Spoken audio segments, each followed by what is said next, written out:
do you have to make a distinction like between Turtles cartoon fans versus Turtle comic book fans? Yeah. I think the Mirage fans are smaller. It's more specific. Yeah. And then like we were talking about last night, a lot of the stuff that gets retroed or released now Yeah. is riffing off the cartoon Right. more than anything. Most people know the Turtles from the images from the cartoon, which Right. is all different bandanas and it's Totally, yeah. more cartoonish looking. Also, the license is all over the place too. Yeah. So it helps if you're like, I could see being a Turtle fan and spending so much fucking money. Yeah. I think it's super, super helpful if you can narrow it down a little bit. So if I'm only looking at Mirage stuff, makes my life a lot easier. You don't mess at all with Playmate stuff?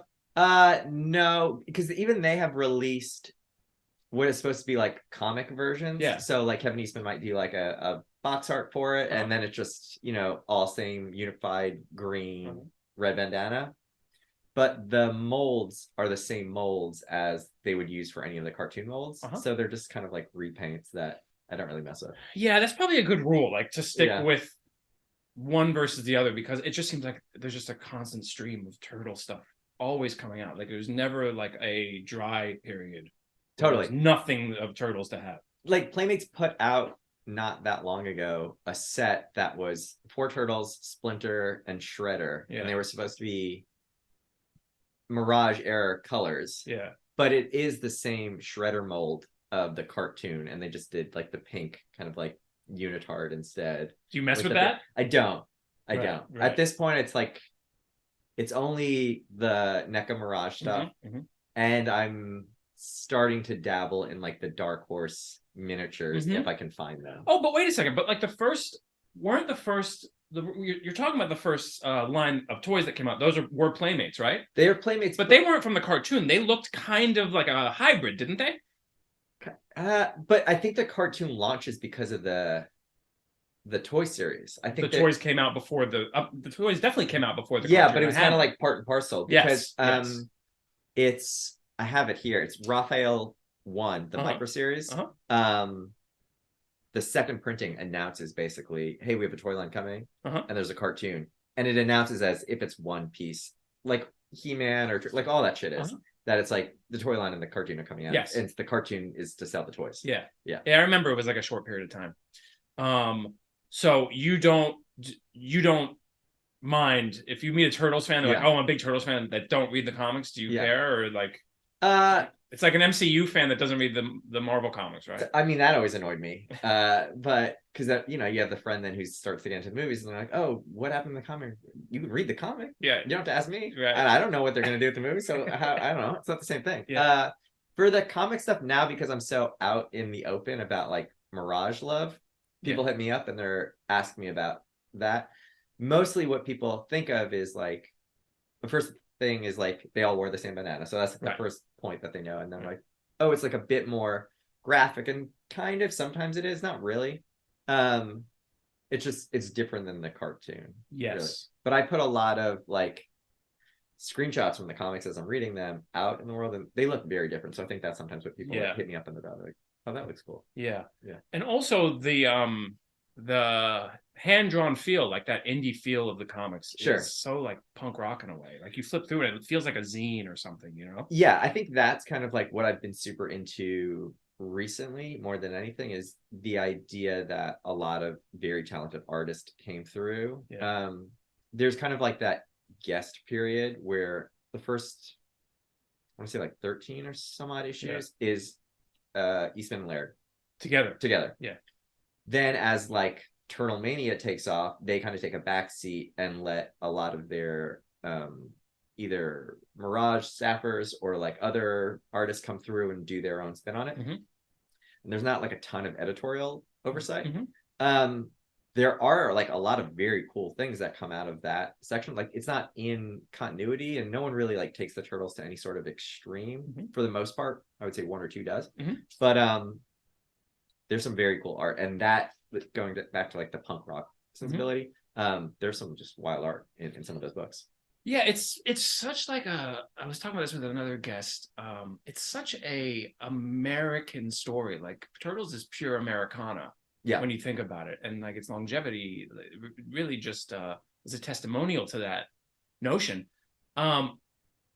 It's something that is wholly unique to American culture that is just spread around the world, and it's just these two dudes making a comic book. And weren't they just when Eastman and Laird were doing it, they didn't live in the same city, right? They didn't know, but then because Peter Laird just did like a longer interview where he kind of like went over all this stuff again, so it helped kind of remind me a lot.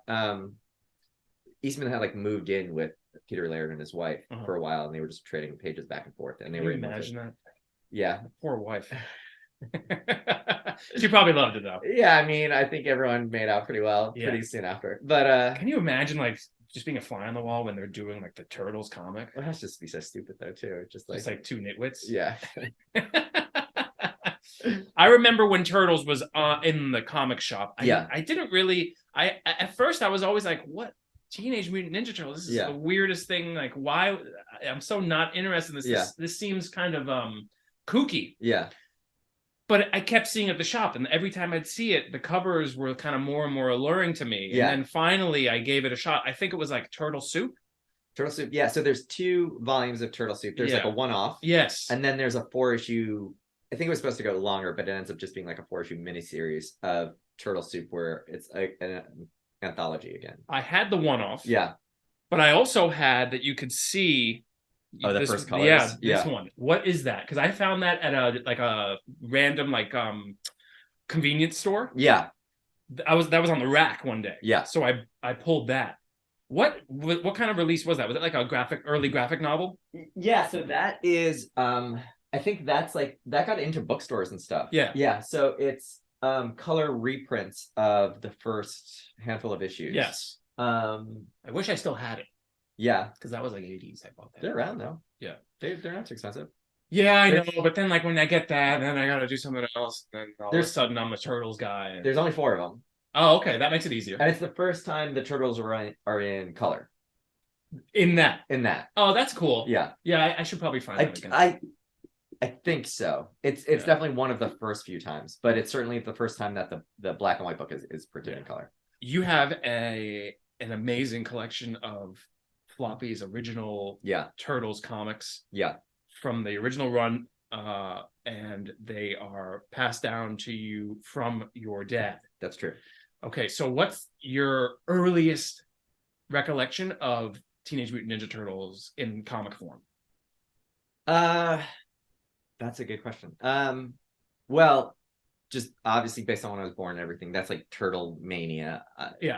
Turtles at your birthday party. Oh, it was like that deep. Oh, having turtle party like right from the get-go. Yeah, I saw like a home video where Leonardo shows up with balloon swords and stuff. Oh, cool. It's like deep. How old were you? Probably 5, 6. Wow. 7. Yeah, it's like. Right. Yeah, that's like one of those things that, you know what, I failed to realize, like, by then, what year were you born? I was born in 87. Yep. So that's like peak. When did the cartoon come out? 91, 92? No, it would have been earlier. Yeah, 90? I think 88 or 89. Yeah. Wow. Yeah, it's so funny because you were born right into it. So like, like Turtles was like a thing immediately. Like you never, like you grew up with Turtles the same as like Mickey Mouse kind of, right? Yeah, I would guess just based on either home videos that I've seen or photos or stuff. I think Ninja Turtles is the first like IP that I'm responding to as a child. Pretty good though. Yeah, it's a good way to kick it off. And then after that, it would have been Power Rangers. Yes, and that makes sense. Wasn't Power Rangers after the cartoon? That, yeah, so Power Rangers would have been like 94, 95. Yeah. So it went just seamlessly into more violent shit. Okay, so tell me like what your dad was doing, because you have let's kind of preface it. You have a whole first run. How many issues of the original Mirage stuff do you have? So the volume 1 is 62 issues. I should be 62 issues of Teenage Mutant Ninja Turtles, and then there are 4 micro series. So every turtle got their own comic, and then so I have all of those. There's a lot of like one-off stuff that Mirage would do. But you have 1 through 62? 1 through 62. And then a couple of like second or third printings of some of the books. Yeah. And then Mirage publishes volume 2 in color. That's 13 issues, plus some like one-offs. There's like a Casey Jones 2-issue thing. What year were those coming out? Like those are like the mid 90s. Yeah. Turtle Mania had dropped off considerably. Right. The third movie had come out, not done very well. Yeah. It's before like the Fox show. I don't know if you. Which one was the Fox show? Fox show was the new mutation. They're again in like the rubber suits, and they introduced like a female turtle, Venus de Milo. But this was live action with suits? Live action, yeah. Really? It was not good. I missed that. I remember coming on at that point. It's very much similar to like the Power Rangers. I think there was even a Power Rangers crossover episode because it would have been part of the same like Fox block. Yeah. After school. Yeah. I don't think it lasted more than a season, if it even ran like a full season. And then was there ever a time when Turtles wasn't cool? Yeah, I don't think. I mean, probably for someone my age at that point, Turtles weren't in anymore. When did they come back? Well, then there's a 2003 cartoon. Yes. Because it's on Nickelodeon now. Yeah, so they sold it to. It got sold to Viacom. I want to say in like 2000, early 2000s. Can you like? Isn't this just like an American success story? Eastman and Laird, like in like Squalor, they're making this random comic, right? And it's like a global franchise. It's incredible. Well, what's kind of amazing about the whole thing is Kevin Eastman gets. They both get burnt out because they're working more so on the licensing end, and it's just like day-to-day contracts and overseeing the Empire part of it. Yeah. So they're not even really creatively working on the comic. And then Mirage basically stops publishing comics, and they give the rights to the Turtles over to Image. That book gets canceled also because of low sales. Really? And then Peter Laird takes it over with Jim Lawson, who like draws probably the most amount of Ninja Turtles like over his career. Does like a volume 4, but that volume 4, by the end of it, I think they do like 35 issues or something. By the end of it, it's kind of just direct to consumer through a website. Really? Print run is like 1,000 copies for like some of the last issues. Have you been able to find those? So I'm not there yet. So I'm chipping. This is going to be like a while because I'm chipping away now at the Image run, which has been it's out there. Yeah. The volume 4 of Turtles, which again is like 35 issues. By the end, there'd be like year and a half gaps between issues because it was just kind of at random. Sure. And there's also a volume 2 of Tales of the Ninja Turtles. So those would like fill in some like sub stories or like side stuff and with other characters. Is that considered canon? It's all. I mean, I don't know because it gets sold to Viacom. Yeah. But Peter Laird has in his contract that he can still publish comics whenever he wants. Turtle comics? Turtle comics. That's where we get Last Ronin from, right? No, Last Ronin's through IDW, so it's still through Viacom. Oh, right. And that concept is like an old, like Eastman and Laird concept that they kind of just like, took off the shelf. All right, let's back up. Though. Okay. So like the early Mirage stuff. Like, So were they just around the house? Yeah. So my gut tells me between just like Turtle Mania running wild in my house. Yeah. And probably like my dad being keyed into like the black and white boom. Yeah. Because Turtles is big business. I'm assuming he starts collecting. At the time, or was he just what's this off the rack? It has to be after the fact because I don't think in '84, like before I'm born, he's collecting comics. Because I have he doesn't have any other comics besides Turtles. Oh. It's only Turtles. Oh. So it has to be after the fact. He wasn't into other comics at all? Not as far as I know. And certainly I don't have any other his comics. So which makes me think that he was he wasn't into comic books. Yes. From what I know, doesn't seem like the kind of guy who would be into comic books. So speculating? Yeah, I think so. I think we're just thinking because at that point the price for number 1 would have already risen quite a bit. Right. So I think he's just kind of not even getting in early, just like seeing like, oh, this could continue to do numbers. Right.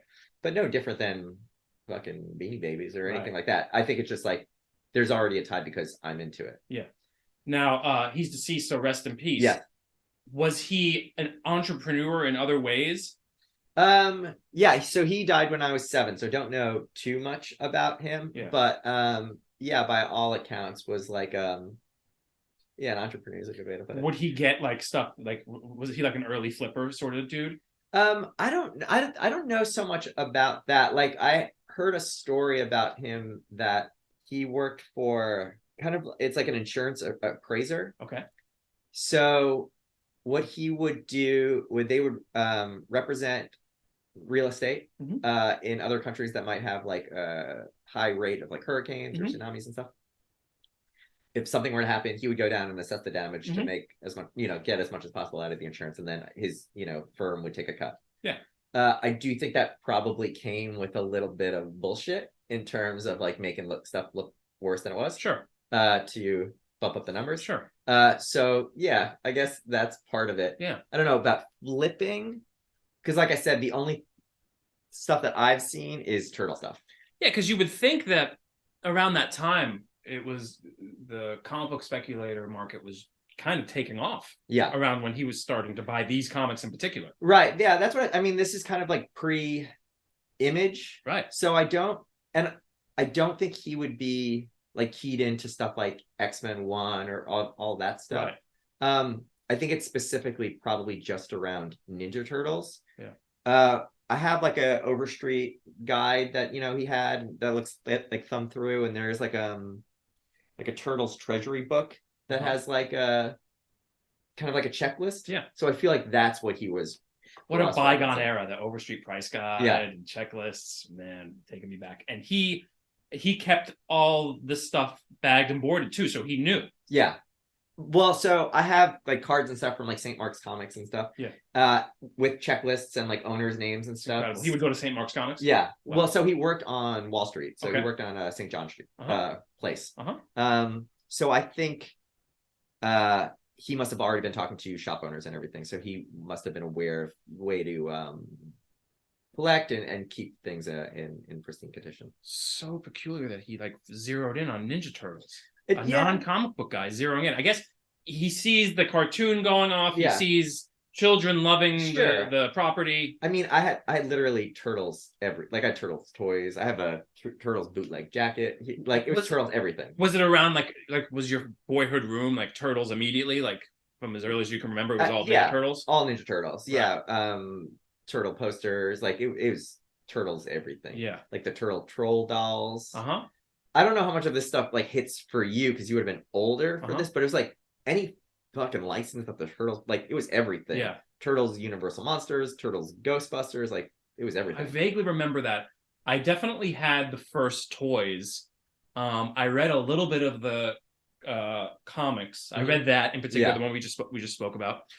Saw the movies, but beyond that, I didn't really. I've always liked Turtles because I've always liked comic books and I love the story of it. But I would never say I'm a Ninja Turtles fan, actually, until I've spoken with you about it. Yeah. You've kind of broken me off to a lot of great qualities about the comic books in particular.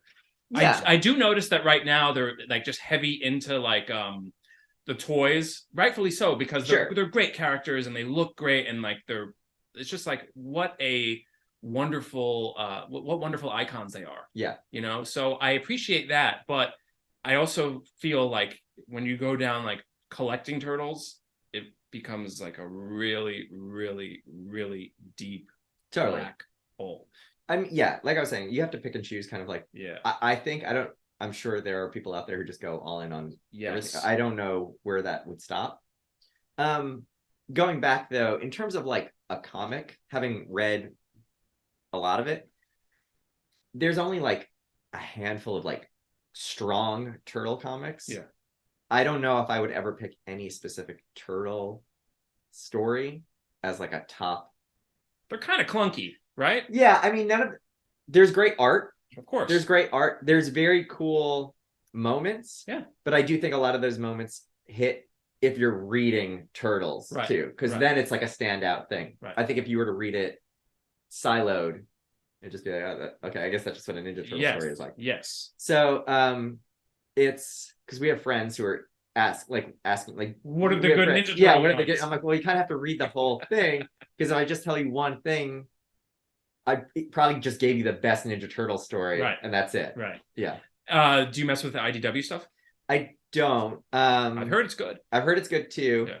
That to me feels like that's outside of the realm at that point. I know Kevin Eastman is somewhat involved there, but I think I'm more interested in the kind of Mirage era stuff because it is like a small studio. It is just a couple guys kind of working on this one book.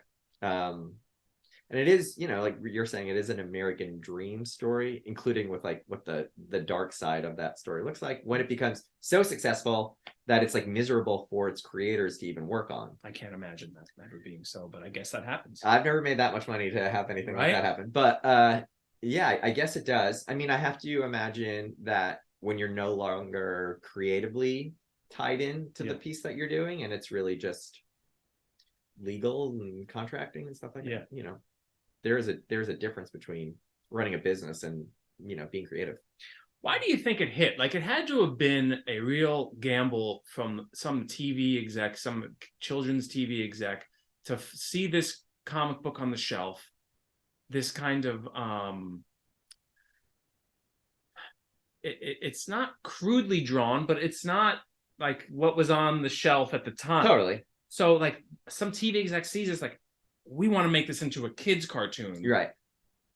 It's so fascinating to me. It is funny to like look at the first couple issues, and they read as, you know, at least the first one does, is as a somewhat Daredevil parody. Yeah. And but all the elements are there for what like a successful kids show would be. You just have to sand all the edges down. Yes. That's a good way of putting it too. Yeah, totally. I mean, it's all there. The DNA is there. It's just so different. It does take, I think, a very clever mind to see something like that and realize, like, here's where we can smooth it out and here's how we can sell it. Yeah. Because it is different. It is different. Why do you think it endures? I think talking animals is always hits. But like, there's something about the Teenage Mutant Ninja Turtles. Is it the name? I think it's the name is so bonkers. Yeah. It's tough because the characters don't necessarily have, like, in the comics at least, real standout personalities. Right. So I think a lot of the goodwill is not even from the comics. It's from the cartoons. Yeah. And it's because I think it's such a wacky concept. But in the same way that the Transformers keep going, like, what is that? It's true. It's a truck that's a robot. Right. It's true.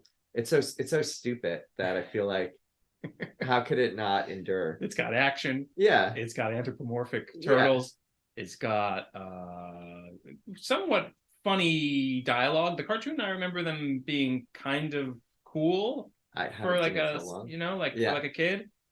Good attitude, I guess. I guess it hits all those things that like little boys and little kids like. I mean, I know it's still, you know, they rebooted it not too long ago. They just keep doing it over and over. And there's another movie coming out, and it's wild. It's wild to me. What for you? Like, what is it? A connection to your dad? Yeah. Is that what Turtles is for you? Like, what is it that like really keeps you compelled to the franchise? Yeah, I don't think I could unlink the two just because, you know, when he did pass away he passed away early and in my life, and this is like a very much enduring thing that feels like it was specifically for my brother and I. My brother is not too interested in it, so it really just feels like a direct connection there, that I have something still tactile. Yeah. And then I could kind of like map where he was at because of all the notes and stuff that he left. I was like, oh, okay, this is an issue he didn't get yet, and then I can go and buy that issue and stuff. So that obviously means something to me. It's a way to just, even if it's, you know, something silly like the Ninja Turtles, it is like a way to continue something on. But that's the thing, like, it's not silly. Like, this is still going. I mean, silly in the terms of like it's for the Ninja Turtles. Yes. But I can see, I think, the blueprint of what he thought it was going to be, especially in terms of just a dollar amount. It just so happens that through whatever life that I've lived, I'm very interested in drawing and comic books, and now I just like actually respond to the material, not even as something that maybe was more so like a value proposition. I'm just like, oh, I kind of just enjoy reading it. Oh yeah. So that's funny and different to me in terms of like, that's probably not what he meant it to be. Right. But I respond to it now, almost close to the age where he died. He was 39, 36 now. It's funny that it just kind of takes on a different thing. It's sort of sweet in a way. Like, you hit it yourself.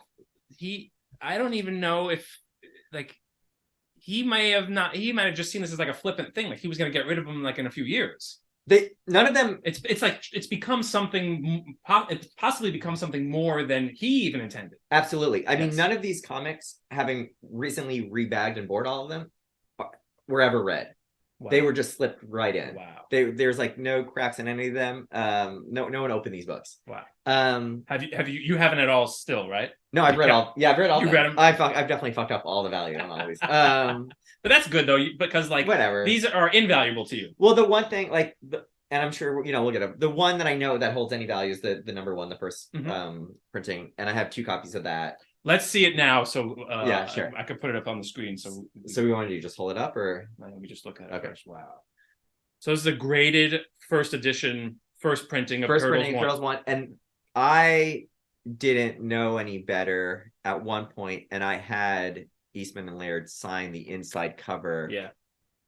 I forgot what it says on there. It might say in the grading if they wrote to Jarrett or anything. No, they didn't. So that's good, because I think once you put the name in it's such a bummer now. Well, it's such a bummer because now CGC won't recognize it unless they have witnessed the artist signing the work. I know. It's such a bummer. Yeah, the signature series thing came out after I got the sign. I think that I got this signed in 2007, I want to say. I never noticed the sword going through the logo of the. So that is how you tell. Here, I can show you the other one. I never noticed that. That is how you can tell what printing it is, actually. Really? Yeah. Right there. Look at that. So this is a third printing. The color's different, but also there's more blood on. There sure is on the T. There? Yeah. There's more blood on the T in the later printings. This cover is so striking too, and lo and behold, it's become like. I mean, it's wildly iconic. It's become like, dare I say it, like an action. You see Action Comics #1, right? You see Amazing Fantasy 15, right? You see the first Ninja Turtles now. Like I feel like this has become like a major touchstone for comics history. Totally, it's insane. These guys did this in 1984. So Love and Rockets was going on. Yeah. And like these dudes just like, yeah, our comic is Teenage Mutant Ninja Turtles. It just like when I saw it, I was like, that a joke? Well, you've seen like the sketches, like the early sketches of it? No. So I can show it to you after.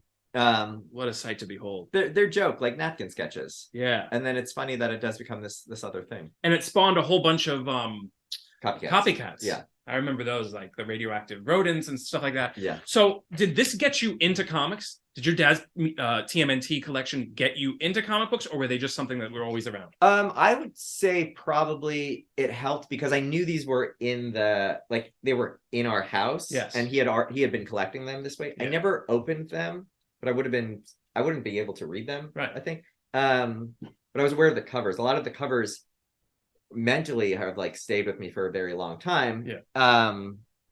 Probably between this and then the X-Men cartoon, because I read a lot of X-Men when I was a kid. From the cartoon or just from the shop?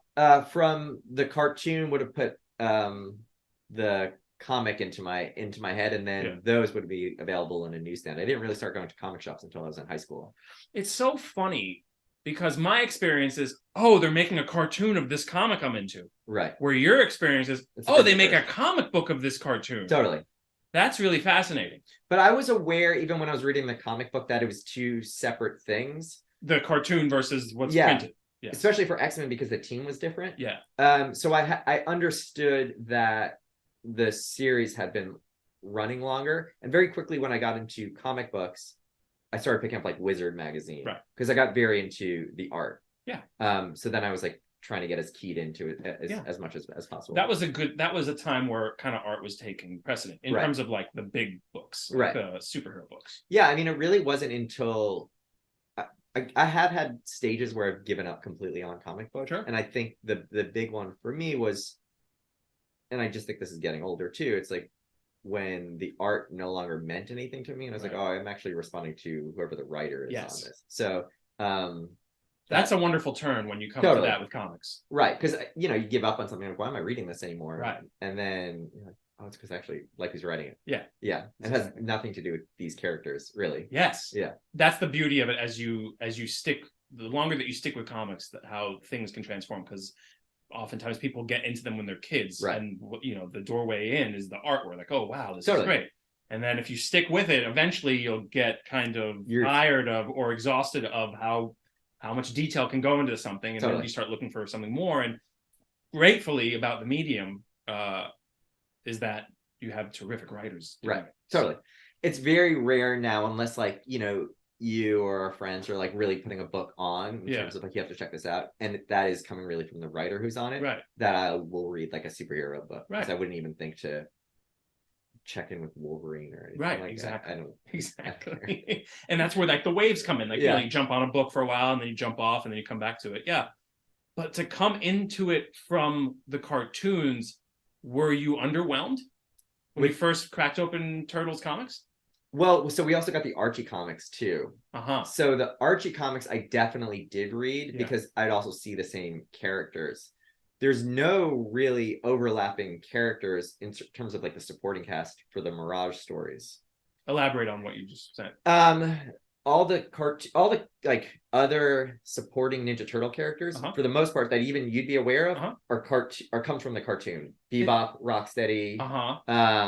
Is Casey Jones from the comic? Casey Jones comes from the comic. Okay. But even Casey Jones is not really in the cartoon that much. No, he's not. And certainly not in the way that he is written in the Mirage comic. How is he written in that? So in the is it Travis Bickle? Like, is that what his thing is? In the first few issues, he's kind of like a knucklehead.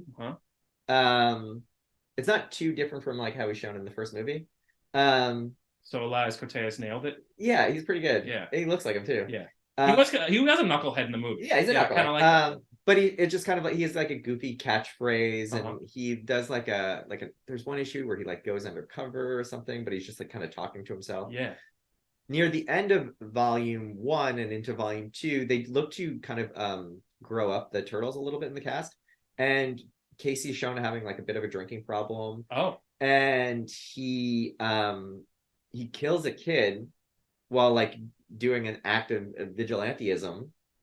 He kills somebody, like knocks them out with his like golf club or whatever, and like puts away the mask and doesn't wear the mask for a while because he's kind of very remorseful. Goes out on the road, leaves the Turtles, meets up with another woman, like has a child.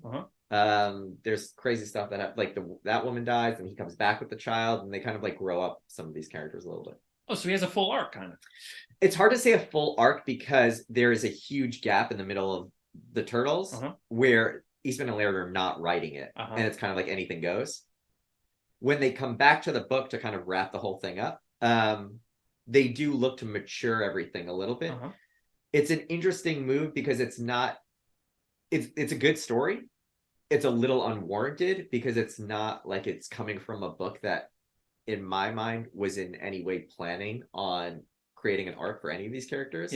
And like, slow down the gravitas, guys. Like, we just want Turtles, and we want we want the formula. Some of the later stuff, like in the mid 90s, is very somber. It's interesting. It's interesting to read, but it's disconnected from the book that it originates from. I mean, so these guys, they did the Turtles. Fantastic. Oh, you got this dude Splinter that's a rat.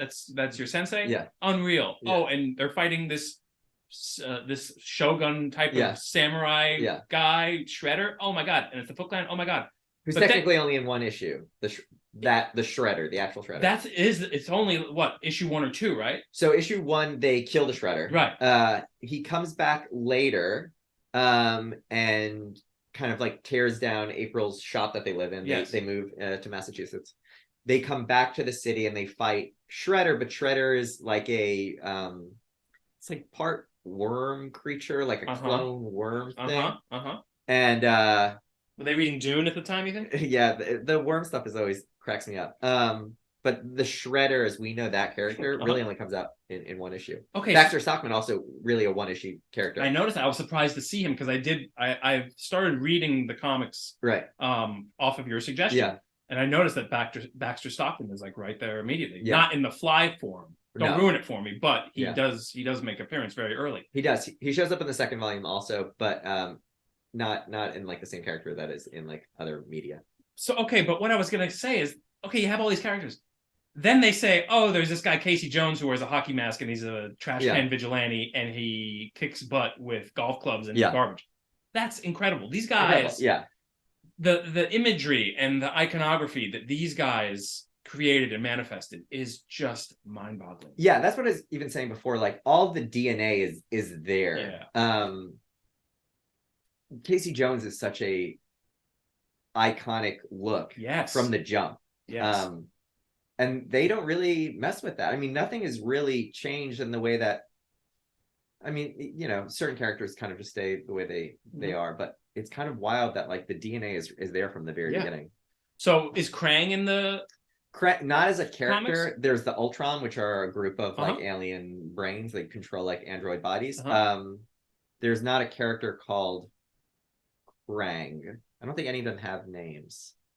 I might be wrong about one of them. Might be called Krang, but I don't think so. Has there ever been an interview from the TV exec that greenlit the first cartoon? I would love to hear like the development meetings that they had where they're trying to figure out and break this story. Netflix has that show, The Toys That Made Us. Did they have a Turtles? There's the Turtles one. Oh, cool. They specifically, I remember, talk about like losing the tail because like the tail looks like a dick.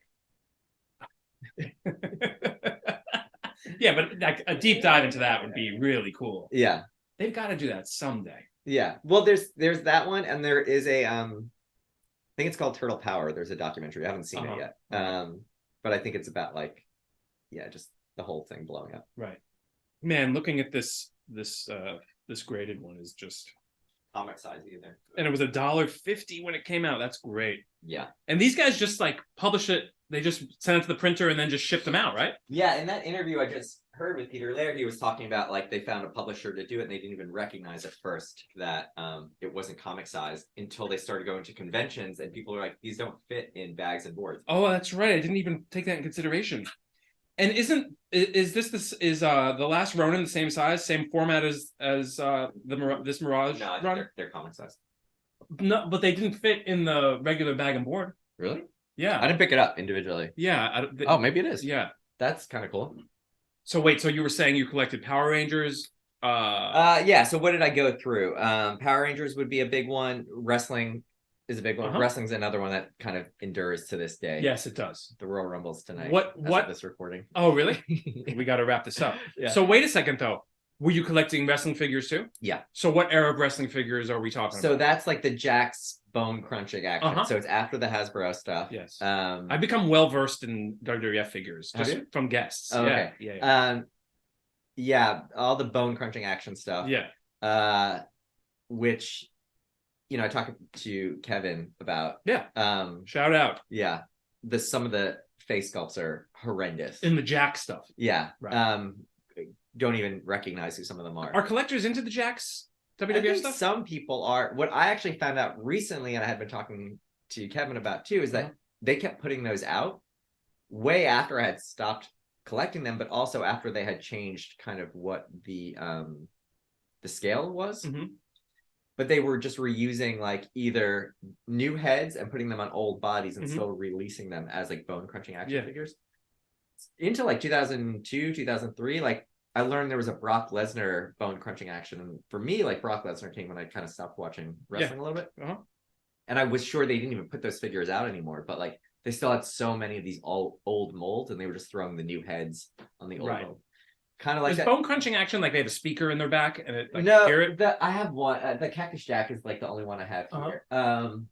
They had spring arm or something. No, there was no action feature or anything. They were just kind of like the rubbery arm. Supposedly, what the bone crunching action was is that you could like crunch like the joint. Oh, you could feel it in the bones. You couldn't. Oh, yeah. That's kind of cool, like a tactile feel. Yeah, it's a little morbid, man. I cannot stress enough like how like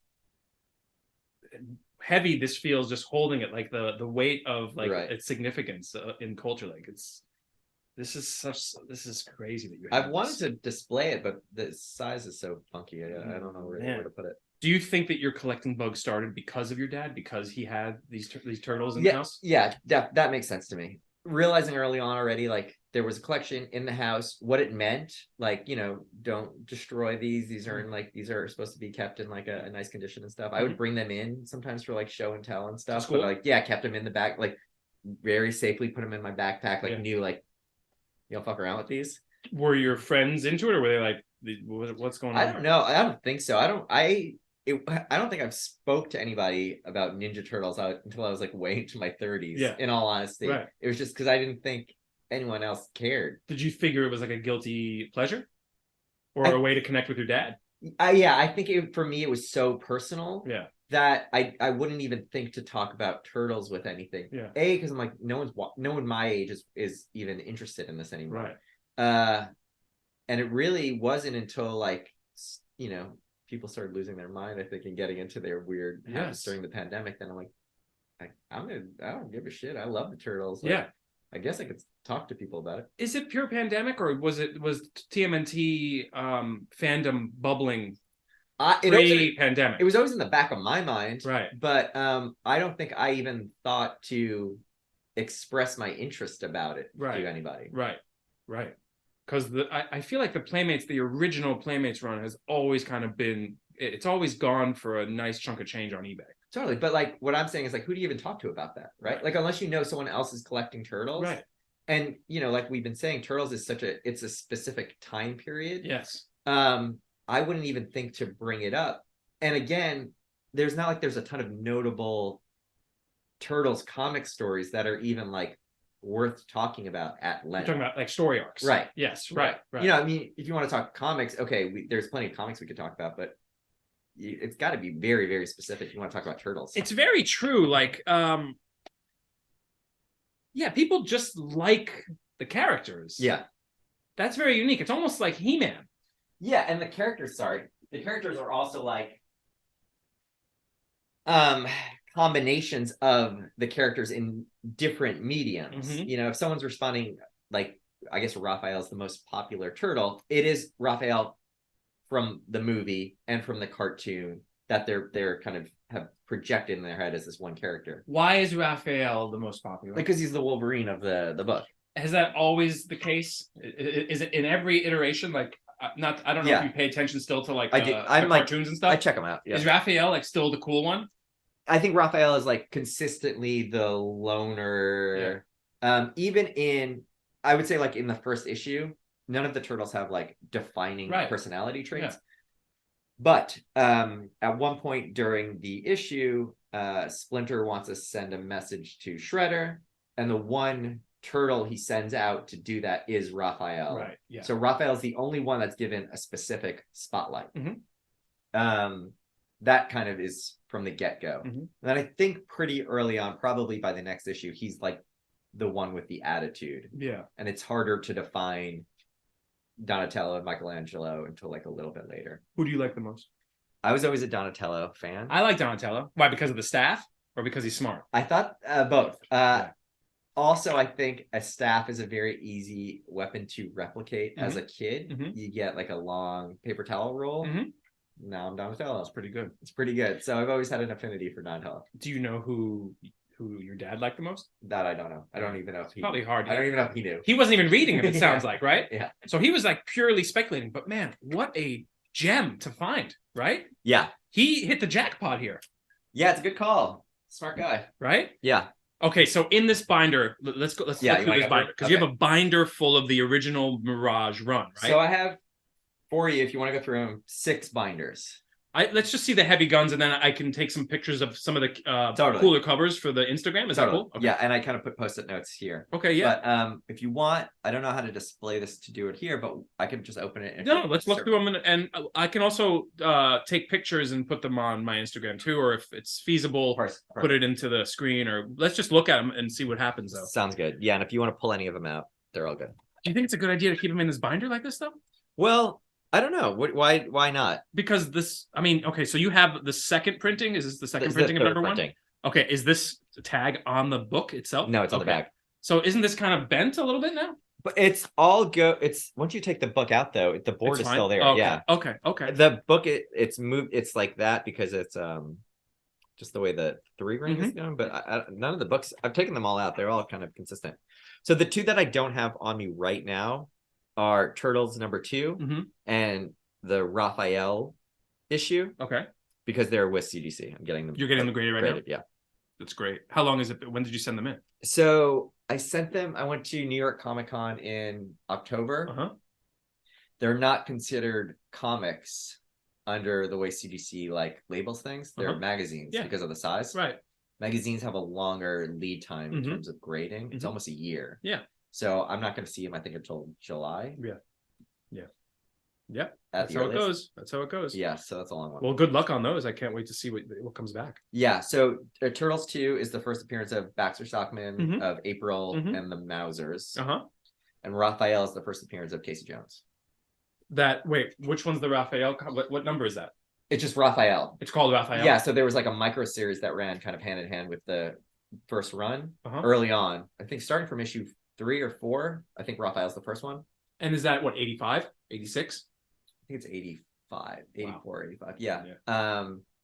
The cover, you would know the cover right away. It's Raphael's on one side of a wall. It's red also. Yes. Casey Jones is on the other side. Iconic. Yeah. Iconic. So wow, so you're gonna have that graded. That's gonna be nice. The number 2 issue is also crazy. Like I'm excited to have all 3 with the number 1 because it's the Mauser.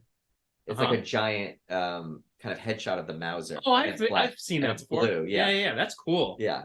Looking at again, I can't stress enough how much of like these look like zines. Yeah, these look like they could be like on a punk rock. So this one is notable because it gets in like I think the second printing, it gets recolored, and it's the box art for the Nintendo game. This issue number 4. Yeah. So this image here gets recolored, like full color, and that's the cover for like the first Nintendo game. Do you have that issue? I don't have the second printing. I want to start collecting some of the second and third printings for some of this stuff. Aren't some of those more, not that we're not talking monetary value, but I'm just because we're in this conversation now. Have you noticed that some of these second and third printings are actually worth more than the original run? They don't go for that because there was a higher print run. So like number 1, the first printing number 1 is like it's a little over 3,000. The second printing, either the second printing or issue number 2 went up to like 15,000. Right. So right away, it jacked up. So by the time they were doing these second and third printings for a lot of these like, still early issues, I think the print run was much higher. Yeah. Right. They're much easier to find. Wow. Okay. So we got number 4, and this is like classic Turtles. Yeah. So this is the Turtles when they are facing the Ultrons. So like the Krang brains.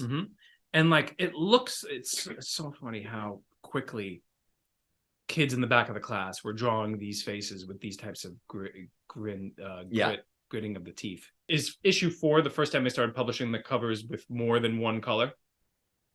Yeah. Well, it's always like a one color thing. Right. So it's blue and then it's green, and then this would be the first time. First full color. Yeah.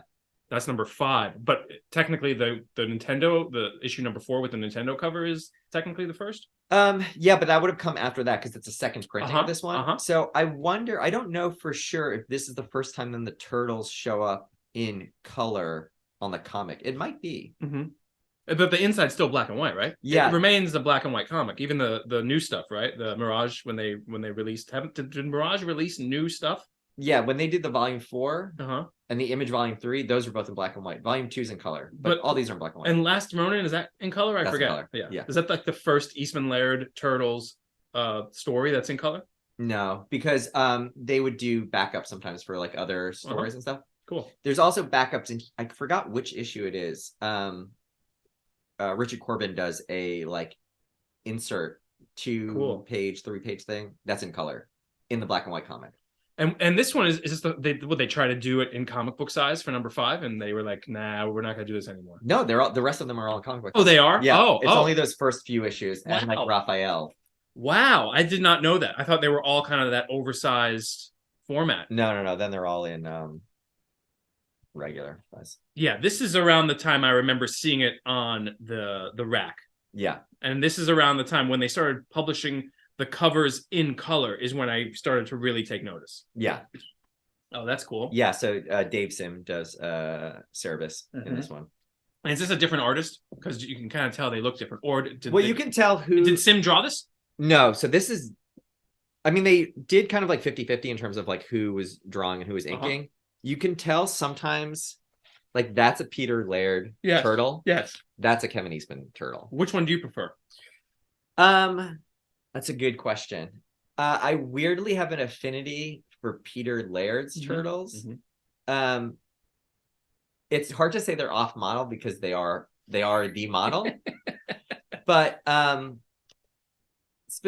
with the beak specifically, it's like a little different. It's a little bit more turtle shaped. Yes. That I really like. I also think it's like Kevin Eastman's faces get a little abstract in terms of like the layout of kind of the dome to. I've never seen anyone talk about this, but it's always something that like really registers to me. It's a weird drawing, right? Because sometimes it's like the bandanas are drawn as if they are part of the face, and it's not necessarily like Oh yeah, right? Yeah. Oh yeah, I totally see that. So yes, you're absolutely right. It's the difference of like it looking like it's an article of clothing that is on a face versus something that's like a bit more not simplified, but it's abstract in a sense. Yeah. Like if you saw that, I don't know if you know that's a turtle. No, I would that's an alien. Yes, that's an alien. You know, this is also an alien, but like there's a turtle quality because of the way the beak comes out, like you said. Yeah. So that I kind of like. Yeah. Wow. Okay, so this is number 9. Wait, did we jump from 6 to 9, or did we cover that? There's 8. Okay. So we're on track. Yes. Wow. So this is Michael Dooney is like a staff guy at Mirage. He does this one. So this is the first issue that they're not doing the art on. Gorgeous. What is it, airbrushed? Or it looks like it's airbrushed? There's a good amount of airbrush on a lot of these covers. That specifically is all airbrushed. And these guys literally, I mean, by now they must have an office, right? Yeah, right. By issue 9. Right. When did the comic, what issue was the comic at when the cartoon came out? I'd have to check when the cartoon came out. I want to say it's 88. Mm-hmm. So we'll see it here. This is still 86. Unbelievable. This is an issue where the Shredder comes back. Issue 10. Is it but issue 1 is considered the first true appearance of Shredder? Yeah. Right. And so issue 1 is the appearance of Shredder, all the main turtles, and Splinter, right? And Splinter and the Foot Clan. And the Foot. Okay. Yeah. Cool. This is great. This is a great cover. Issue number 10. It looks almost like the guy who did 11, Concrete. Who's the guy who did Concrete? Who's the artist for Concrete? It almost looks like that. Mm. I like this version of Turtle, these blockier turtles. Yeah, for sure. I like the stockier, blockier ones it's kind of they're not round anymore. You can see like kind of like the angles that are coming into play. I like that version. I forget like it almost they went from being circular to like almost like boxes. So that's Kevin Eastman for sure, because this is kind of how Kevin Eastman starts to redesign them a little bit. Like this version. You can also tell, so later on Jim Lawson becomes like the go-to turtle artist, and he has different inkers, so it's very interesting sometimes to see like Kevin Eastman ink him versus like Eric Talbot or other inkers that do it, because that's kind of like it will change the turtle shape a little bit. I mean, wow. I mean, to be a fly on the wall when like Eastman and Laird are just like spitballing this thing, it probably, like you said, is just like knucklehead stuff. But like flash forward, 30 years later, almost 40 years later, it's like an empire. Totally. It is so magnificent. And like, I kind of wonder, like, sometimes I'm like, does like the average civilian like realize like how important Teenage Mutant Ninja Turtles are, you know? Yeah. Like it is such an important franchise. It's such a piece of American history. It's an American dream story, like you said. I mean, it is like such a amazing tale of like just like ingenuity, creativity, and also just like harebrained idea, like boneheaded idea. I mean, that is what I love about it. Yes. That's such a dumb stoner idea. It's a dumb stoner idea, but it's like lightning in a bottle. Like, man, like it's also like a testimony to like creativity for sure. You know? We could just scan through. Is this the second printing? No, I don't. There's a couple issues that there's just 2 of. I don't know. Is this the original April O'Neil? Who is this? That's April. She has kind of like a Jerry curl. Yeah, they changed. April comes. I think she shows up, if I remember correctly. She shows up and she announces that she has a hair change, like in cute. the book, and then she starts looking like that. Was the design based on somebody that one of the guys were dating? I think it must be some sort of like 80s modeling thing that they're looking at, because like she's kind of like in the sporty jacket with like the baggy sporty jacket and the huge scarf, and the hair. Yeah, I think they're just must be basing on what they're seeing. So this is issue 11. Yeah, this is not the second printing. You just have a double. Yeah, just double. There's a couple doubles in here. I distinctively remember this issue on the stand. The dude with the gun and Donatello in the background. Yeah, this is a fun issue. I think it's this issue that's only Peter Laird. And it's about a couple of like big game hunters that kind of happen upon the turtles while they're hiding out. And the turtles like take them down one by one. And one guy ends up like I think he like puts on like a suicide vest and like blows himself up or something. Like just hardcore bootleg comics, right? Yeah. Indie comics, I should say. Yeah. There's a great spread. Maybe if you want, I could send you what it looks like if you want to put it up. Of Splinter taking on a guy here. That's like a 2-page spread, and it's like a beautiful Splinter illustration. I want to see that for sure. Yeah, some of these like flipping through. Yeah, this is Eastman, right? This is Michael Dooney. Okay. So Michael Dooney becomes like a staff guy who is a kind of the third member of the creative team from the get-go. This is fantastic. I've never seen this cover. It's almost like an outlaw comics. Like the line drawing is very like reminiscent of like those types of like homemade kind of indie comics that were a little bit on the more I know ruthless kind of side, like heavy crime. Well, yeah. So very violent, ultra violent stuff. Kevin Eastman was like very into heavy metal, and then buys heavy metal kind of off the success of That's Turtles. right. I knew that. Yeah. So a lot of this stuff definitely reads as his interests also. But that's cool, right? It's great. Yeah. I mean, the cool thing about, I think, when you get into like Mirage stuff, specifically around both of them, because Peter Laird starts a whole kind of like fund, the Jarrett Fund for young cartoonists. Cool. Or aspiring cartoonists. And Kevin Eastman starts Tundra as a publishing company. I've heard of Tundra. Yeah. That's his company? Yeah. Oh, cool. Dumps a ton of money into it over like 3 years or something. But, you know, puts out Rick Beach comics, puts out some of the first Madman comics, Michael Allred Madman comics. So they do a lot of cool stuff with the money they made. Yeah. That's specifically tailored to their interests that are like very out and about in the Turtle comics, which is fun. I know you have issue 1 signed, but have you ever been to a convention where they're there? Yeah. And what's that like? I think I went to probably one of the last conventions I think that Peter Laird went to. Kind of a bummer for me about conventions that like I only feel like I recently learned, or like I kind of knew it already, but like it dawned on me, was that like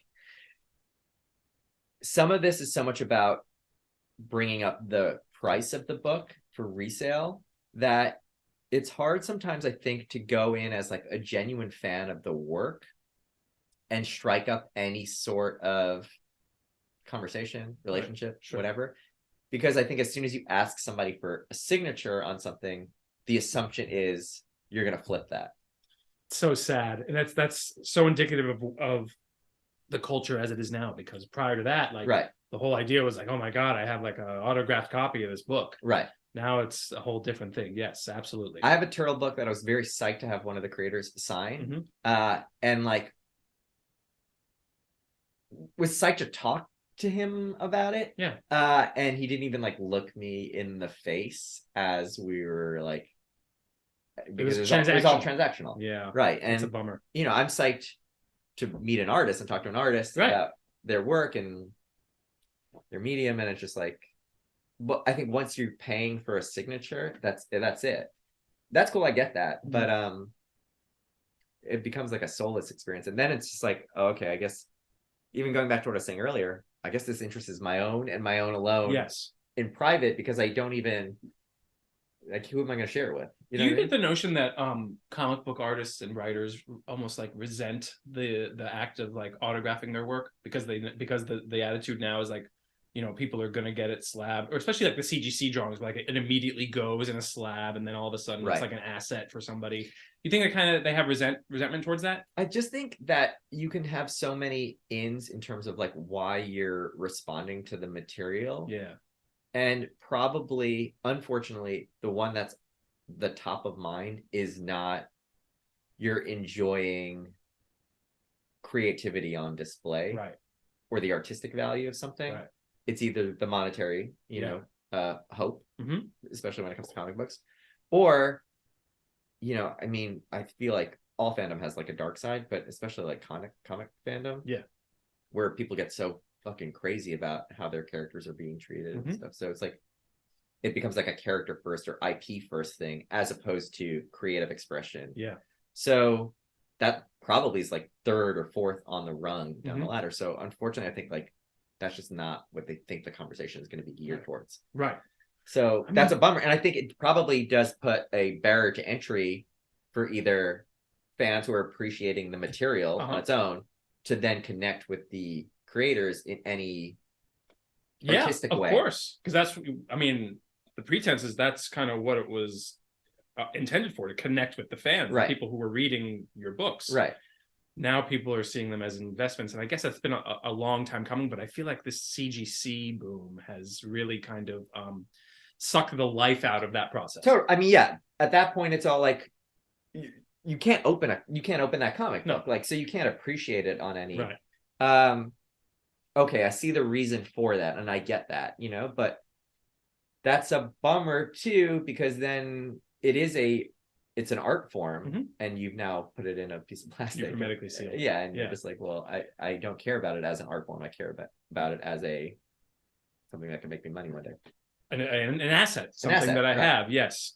But you'd think it would be different if you pull up to the convention and you're trying to get number 13 of the original Mirage run signed. I mean, but I wonder why at that point, why even do it though, is the thing too. Yeah, it's true. So I don't know. I think I'm weird now about just getting things signed. Yeah, I know what you mean. I've heard, I think I said this in the chat too, that Rob Liefeld doesn't sign New Mutants 98 anymore. Oh, really? Or he charges like an extra $100 if you want that book signed. I mean, that makes sense though to me too. Think of how many issues he's signed, how many copies of that issue he's signed. And then imagine how much money has been made off of that. It can be made off of it. Yes. So I mean, it makes sense to me from the business side why he decided like, yeah, I should see part of that action. And the temperature of the culture is also like, he probably saw people look at these books immediately. He probably saw like the attitude of the people who were coming and getting it signed. He probably kind of saw firsthand what was kind of happening. Right. And he put his foot down. I don't think people like Rob Liefeld, but like you could probably see the thought process of it. Right. He probably just got fed up of going through the same kind of this kind of like phony process of like, is this person really a fan, or are they just getting this to make it an asset and make an investment? You know? Right. Yeah, it's like I have some like Japanese wrestling programs, and sometimes if I'll see the wrestlers at conventions that I know are in the program, I'll think, oh, it'd be cool if I could get them signed. But it's because then maybe that's an in for me to talk about the matches and the event. But I know that's not going to happen. Yeah, it's just going to become like, where's my $40 and I'm going to sign. Right. There's some stuff I have. I went to a comic convention years ago and I got signatures from Liefeld and McFarlane. They were both there. I got a few of them signed to Adam. And at the time it was like, why are you doing that? It's like, well, because I really want Todd McFarlane's signature. They tell you not to do that. Right. Yeah, I mean, Mike Allred's one of my favorite all-time artists, and I have a bunch of Mad Men books signed to Jarrett. And I would never even think to sell those. Like those are books I love, right? And inform so much of things that I like in my own creativity, and so like, yeah, that's cool that it's for me, right? Why? What else would I do with that? That's exactly right. But unfortunately, I think that's probably not the norm in terms of what they're experiencing. Right. So it is just like, sign this, and then when I can sell it, it has your signature on it. Yes. And some people don't even like issues with the autograph of the creator, even if it is CGC authenticated. I will say Mike Allred was the coolest guy I've ever met at a convention to sign stuff, because he actually like genuinely interacted. It's great with me and Jungyu. It's great. But you want to go through some more? Yeah, please. I remember this cover where they're all kind of like gangsters. This is an awesome cover. Who did this? This is Kevin Eastman. Insane. Yeah. Yes, this is definitely the type of turtle that I like. Yeah, because I have them all, boarded. All of them have wraparound covers, but unmentionables. Yeah. This is a classic cover. This is Peter Laird cover. This kind of almost starts off like the guest period. This is a Mark Martin issue. It's kind of surreal and goofy. It's a fun issue. But it does kind of create the template for like what the guest period of Turtles is going to look like, and that like someone's going to do their own thing completely with it. So Eastman and Laird were like, this is huge, this is taken off. It is 1988, right? So the cartoon and the toy line would have already been out of it. Things are just popping. We just got a bunch of checks signed to us. This is a real full-blown thing. We're gonna get guest artists to draw the book. Were they still writing the book at the time, or was it guest writers too? So this is a guest writer. They do one more like 3-issue run. Great cover. This black and white. This is Eric Talbot, so this is not them either. Let me show this. Is this loose? Yeah, you can put it down here.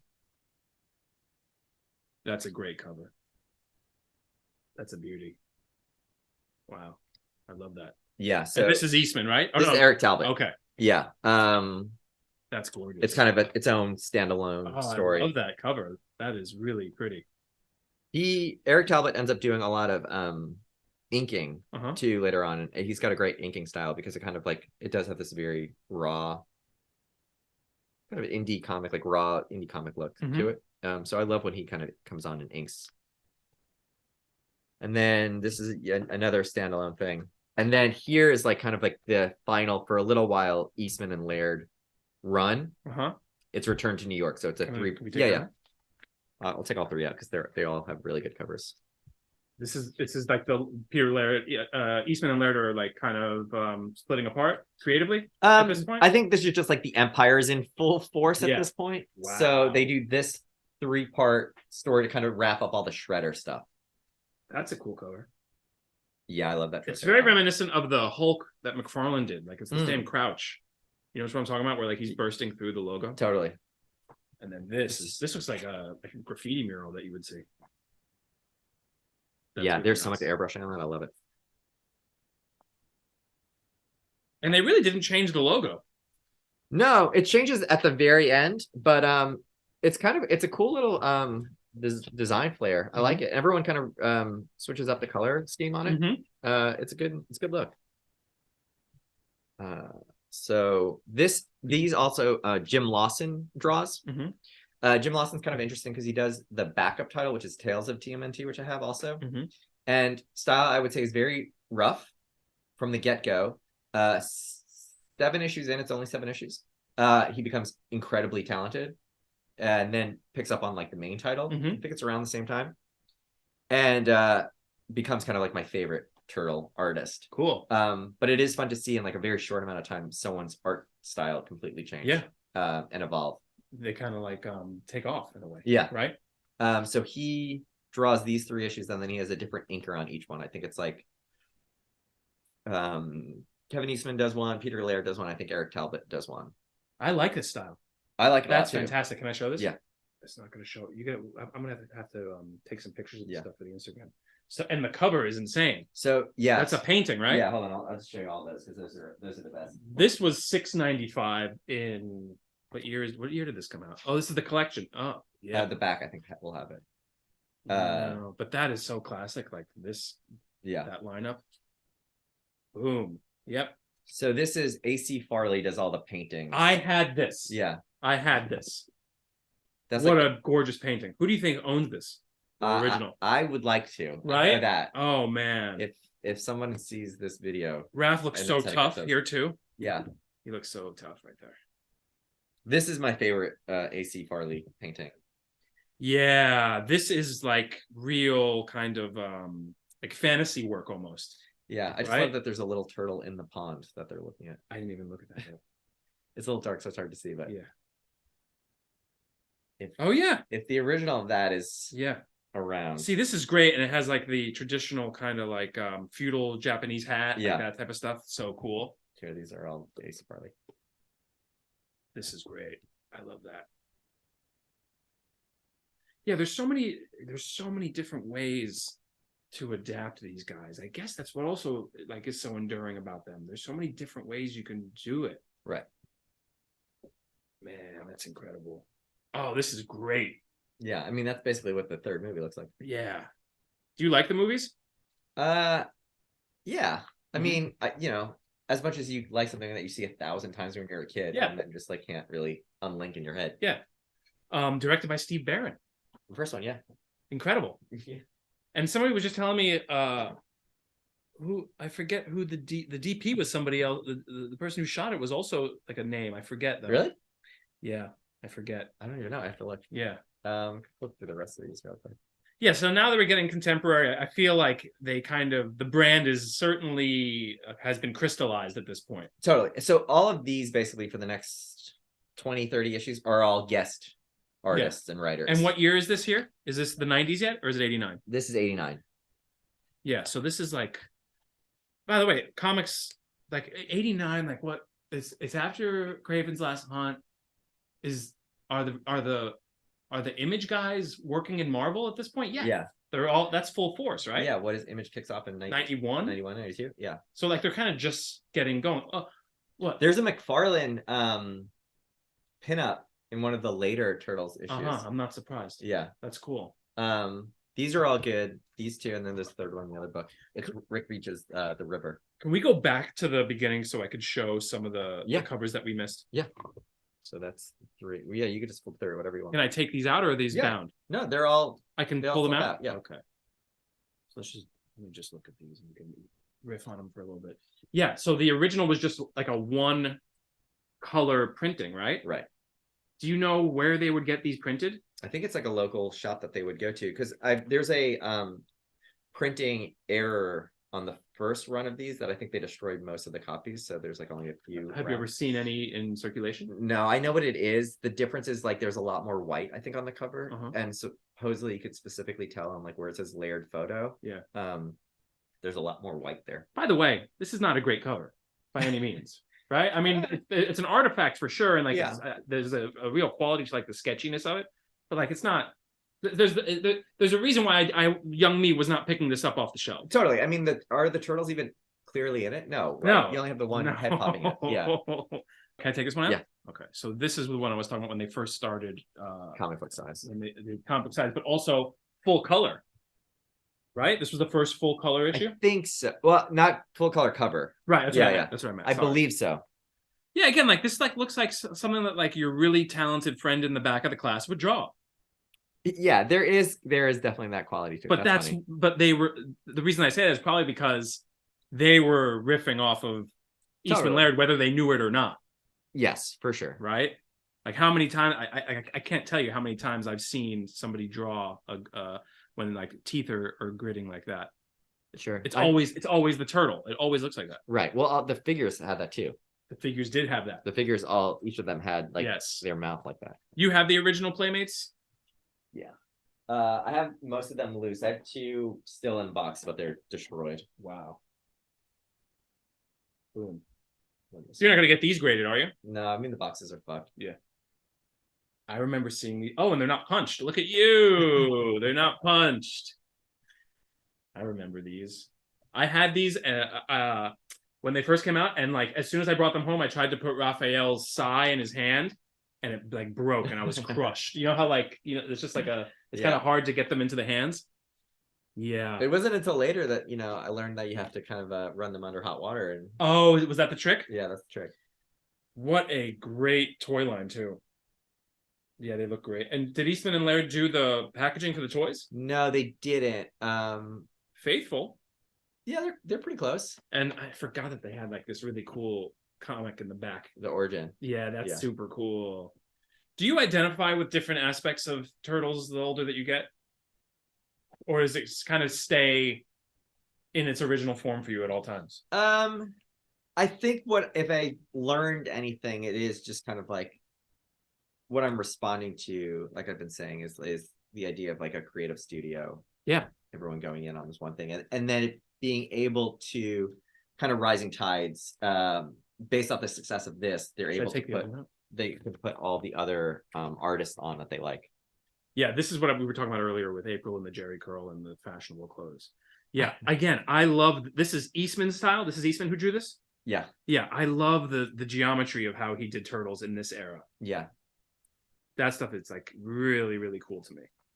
They have NECA's putting out figures that are closer in look to I might bite the bullet and get those. Yeah. Plus the other ones are just hard to get. The original NECA ones I've been eyeballing for a long time. Yeah. Those are the original NECA ones? Yeah. Those are, you gotta take a picture of those for Instagram. Those are really nice figures. Yeah. Yeah. Lo and behold, they are. Like, but they came out. When did those come out? 2006 or 7. Everyone was sleeping on those, right? Yeah, well, the box came out. It was a con exclusive, Yeah. if I remember, because that's where I got it. We got my mom's boyfriend and I got a box each, and Eastman and Laird were at the convention because I think it was like they were coming out. I don't remember if it was like in celebration of a certain thing. And so we have two. One I opened, and then the other one is still in the box and it's signed. And that's back at my parents' house. Yeah. Fantastic. Wow. All right. And let me show. Yeah. This is the one that I remember distinctively up on the shelves. This to me is an iconic cover, an iconic Turtles cover. I feel like this is such like a well-traveled story device where the heroes hunt down the bad guys who are hunting the heroes at the same time. Sure. Very effective. Cat and mouse is always like good for like a story. And then this one, you mind? Yeah. And then if you want, we could just I could just scroll through the other covers. In case you want to sure. Yeah, this one I just wanted to pull the ones that we were talking about because like these are the ones like I really gravitate towards. I love how the artist drew the turtles. Who is this guy?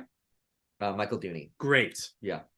Is he considered like a pretty classic Turtles guy? Yeah, for sure. Terrific rendition of the characters. Yeah, that's fantastic. And then just this last one, and then we'll be done. Whatever you want.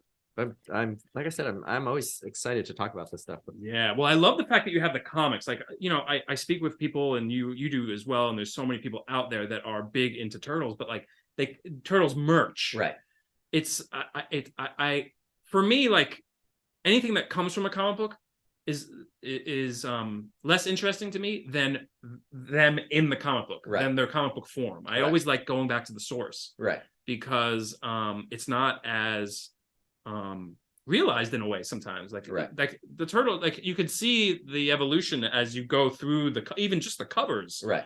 You could see what sticks, what gets taken away, what gets refined.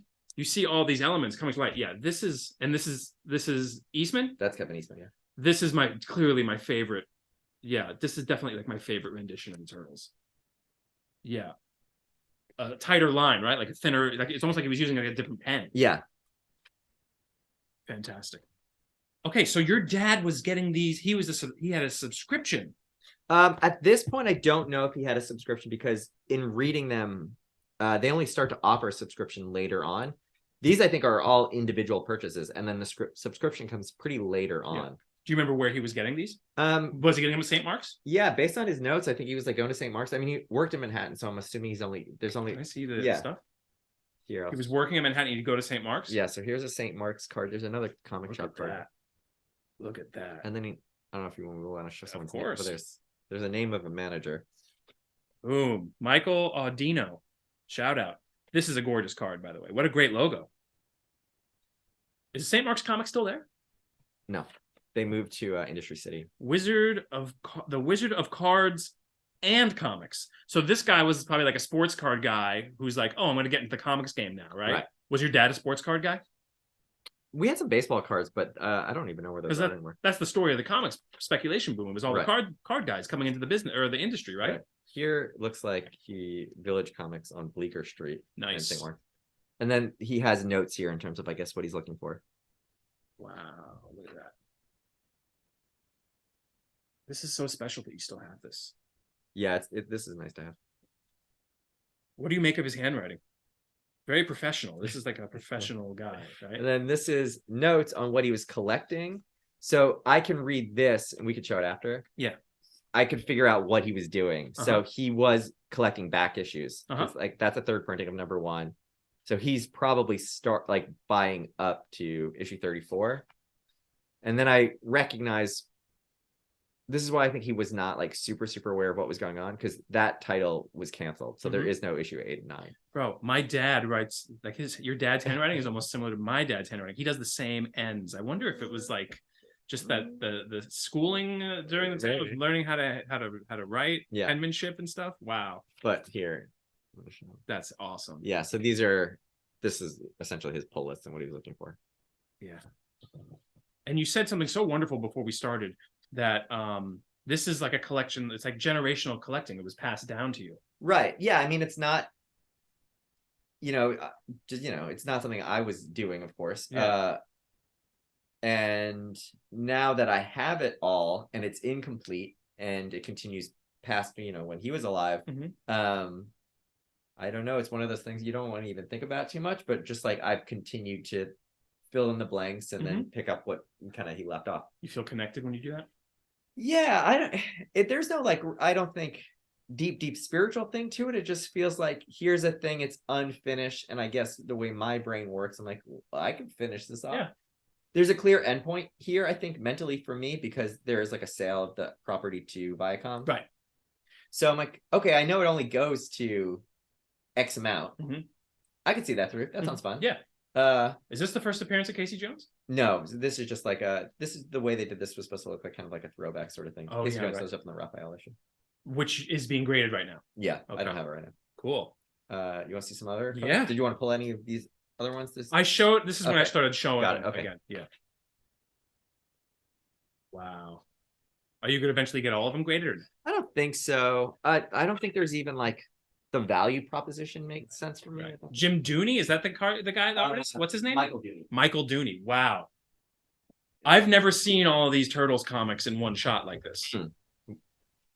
Are there any other collectors? Are you on like message boards for any of this stuff? No, my feeling has always been I like what I like, and then I meet other people who have the same interests as me, and then I go, oh boy. Yeah. Wrestling is certainly like that. Yeah. Is wrestling like comic books where you can go in phases where you don't watch and then you're full force back in? For a while I was with like WWE. Yeah. I stopped watching WWE in like probably 2002. And then you got back on the train eventually? Later in life, 2013, 2014. Yeah. They ran a show at the Barclays Center, and I was like, that sounds fun. I haven't seen wrestling in a long time. And immediately I was back. I went, and the main event had Brock Lesnar and The Undertaker, and I'm like, oh fuck, The Undertaker's still at it? I knew who Brock was. So got right back into it. And they had also dropped the WWE Network at the time. It doesn't exist anymore, but it was their streaming service. So you could go on, watch any pay-per-view, any match, whatever. I vaguely remember that. It was $10. Right. So you did that? Once I got that, I was like, oh fuck, I'm back into wrestling again. Could you watch the old episodes? Yeah. Oh wow. They had everything. So that got me really back into it. How do you access the OG Turtles cartoons? Do they have DVDs of those? I don't know. Are they streaming anywhere? I've been a little curious recently to watch like the first couple episodes again, just because in rereading all this stuff, I was wondering, what does that like adaptation look like before it becomes its own thing? Yes. But haven't gotten around to it. Do you stay true, like, and do you are you current with like all the movies? Have you seen all of them? Seen all the movies. They just re-released basically all the video games in one set. Very cool. Bought that. That's a lot of fun. I think what's the retro arcade, the stand-up arcade company that sells retros? Yeah, they had a Turtles one, right? They had the classic one with the 4 joysticks. But I have I have that basically on the Switch. And then they made a new one. That's kind of like a sequel to that. That's cool. That plays just like an old like beat 'em up. Yeah. That was also like the X-Men game too, right? It was X-Men and Turtles. Yeah. They released a new one. I've played it a couple times over with friends, and they added like Splinter and Casey Jones and April as like playable characters. Is it fun? It's fun. Cool. But it's all the cartoon stuff. So like there was references to stuff I had forgotten, like the Neutrinos, which were like a bunch of space kids. Okay. So that I was like, I was thinking about the cartoon because I hadn't thought about that stuff. Somewhat like I've seen some of the characters that have come out of the cartoon, very wacky, like a little too wacky. No, it's very much I think of the time period. I think if you look at the other cartoons that were coming out in the mid to late 80s, all the designs look the same. Yeah, like I look at the Neutrinos and then I think of like they weren't the Smurfs, but they were like underwater Smurfs. Snorks. Right. They look like Snorks kind of to me. I don't not even try to totally remember what a snork looks like, but the Neutrinos look like a snork. Yeah. And where did I mean there was also some like really genius creative going on. Yeah, sure. Characters. I mean like something like Bebop and Rocksteady. Fantastic. I think is great. Yeah. Did Baxter become a fly in the comic? No. That's Baxter really is a cool. fly. Yeah, I think, but that all to me makes sense in terms of like if you think about like He-Man or just the way like all the creatures are and the bad guys are. Okay, you have to make everybody some sort of mutant animal. Right. Your show's about mutant turtles. Right. So all that stuff makes sense. That's what you have to do, and that's what sells toys. Right. But I don't know. I mean, I'm sure the information's out there. I don't know how they saw Baxter Stockman as he's written in the comic book, which is kind of like an evil genius who like holds a building hostage with Mausers. And then like we're gonna turn him into a fly. I was confused because I read that. Mm-hmm. And I'm like, when is he gonna turn into a fly? Yeah. And it never happens. If we get to it, I'll show you what they bring back Baxter Stockman to look like. It's very different. And how did Usagi Yojimbo, how did he get in threaded into the fold here? So Stan Sakai was the creator of that book, had like a very good relationship with Eastman and Laird. Yeah. And they did some like crossover stuff. Did like some like pinups and mini I think there was like a mini series, and then Mirage published Space Yojimbo. Or Space Usagi, I forgot what the title is.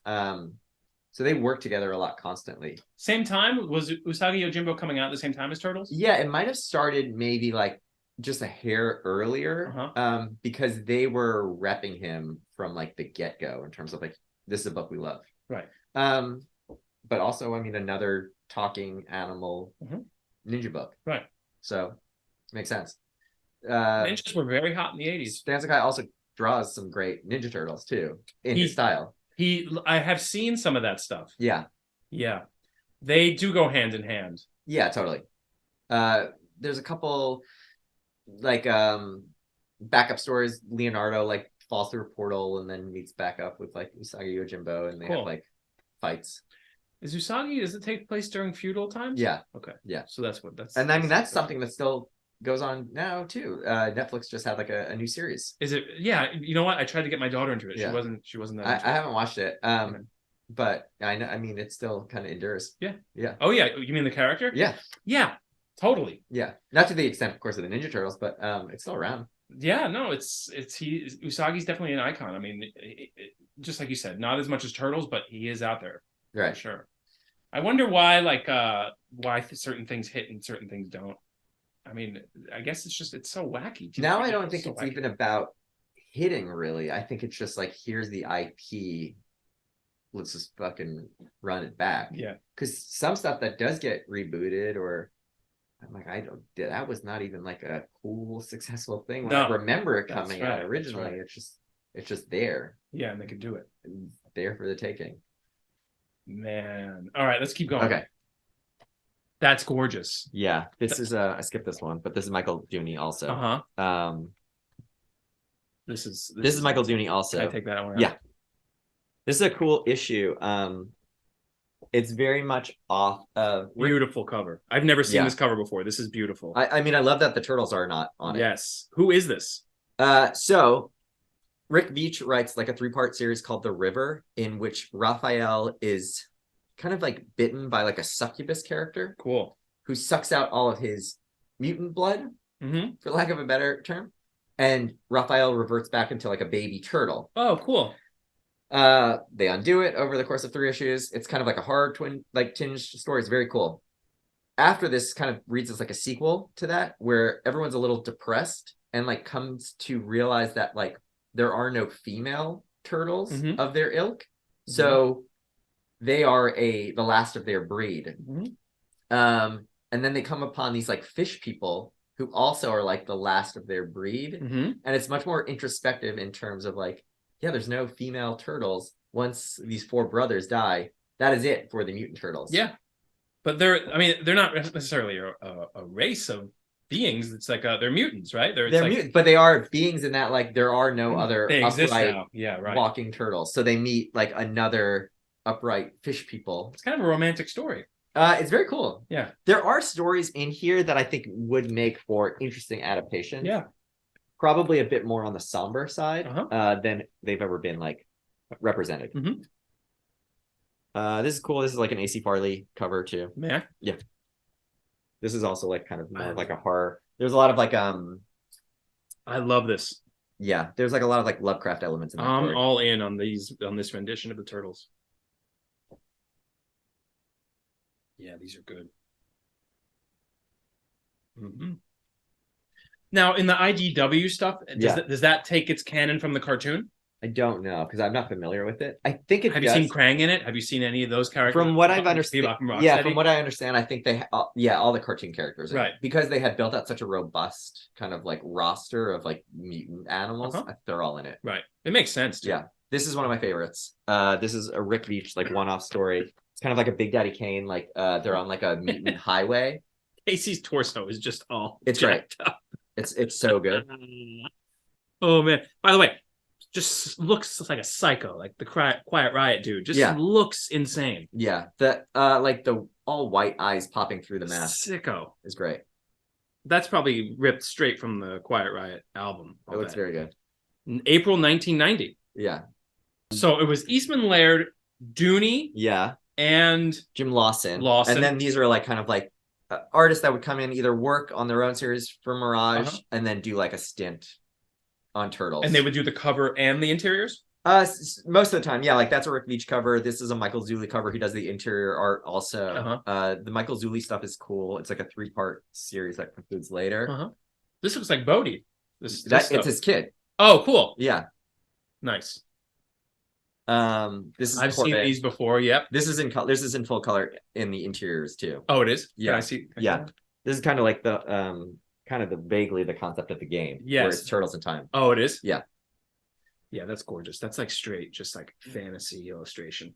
They're pirates at one point, and then they're swashbucklers, and then they go back so far as they're eggs, which is great. It's just 4 eggs running around with turtle feet. Bonkers. Very fun. Very fun. At one point, they go back and meet the turtles right before the issue starts, and like 8 turtles are just talking to each other. Postmodern? Yeah. Very cool. This, for me, personally, I don't love the issue itself, but this cover really stuck when I was a kid. Yeah. Because I recognize that as Rambo. And the turtles are all dead on the cover. Yeah. And I love how the logo is dismantled. Is this the first time that we've seen the logo dismantled? No, right? Yeah, that's the first time I think they completely fuck up the logo like that. What I would say is surprising about that book is like it's actually kind of like a comedy book on the inside. Is it? Yeah. Classics, just like meathead, jacked up dude. Yeah. Macho man type of dude. That issue surprised me when I read it finally, because this character, he basically has like turtle fever, and everything he sees is like turtles, and he drives him crazy. And he ends up shooting himself in the head at the end of the issue, and like kills himself in front of the turtles. It's kind of dramatic. It's brutal, yeah. Why don't they have a toy of this guy yet? Because I think then maybe they'd have to explain that guy killed himself. They have a like you can switch the head out. It has a bullet hole through it. Yeah. Yeah, some of these painted covers are so elevated. Wow. Yeah. Wow, I've never seen this one before. This is gorgeous. That's like a black metal cover. Let me see that. Yeah, the Michael Zulli stuff is wild. Wow. Yeah, a lot of these guys like really understood like, oh no, let me like do straight up fantasy illustration style and see what we can do with this. Do the stories get as sophisticated as some of these renditions are? Yeah, so this one that's so cool. I don't even know how to necessarily describe the story that's in this one. It's essentially a story of Splinter versus Shredder, and Splinter has these like 4 sons that are turtles. None of them have names, that fight Shredder's kind of like Foot Clan. But it is a lot more about spirituality, about like the nature of death. Wow. This eagle thing is kind of like an avatar for death. One of the turtles gets his like shell kind of cracked open. Wow. It is like a lot of these stories end up being a little bit about environmentalism, about spirituality, and kind of like they're very much creations of whoever was writing them, and very separate from like whatever you think the turtles are. Yeah. So much so that sometimes the turtles aren't even named, and you don't know who's who, because it's just kind of like the avatar for the story that they're telling. They're just sitting around being like, well, what else can we do? We can't just fight every issue. Like, we got to think of something. We got to expand the canon somehow. Right. Yeah. There's some stories, I think like this is one of them, where there's like, it's like the nature of being a turtle, and there's like kind of like a giant turtle god. Great. Yeah. So a lot of like strange stuff like that. That's great. And this is the John K cover, right? Rich Hedden and like I forgot McGuini, I forgot like his first name. These are like 3 comedy stories. I hate them. Yeah, they look kind of whack. These are for kids, clearly. They're very silly. Yeah, let's sell some. The kids who are watching the cartoon are not buying the comics. Right. Yeah. Are these your dad's still? Yeah. This is still his run. Yeah. Where did he get to when he passed? What issue? So that would be in volume 2. It's a different binder that I got. Oh. Yeah. Oh wow. Oh wow.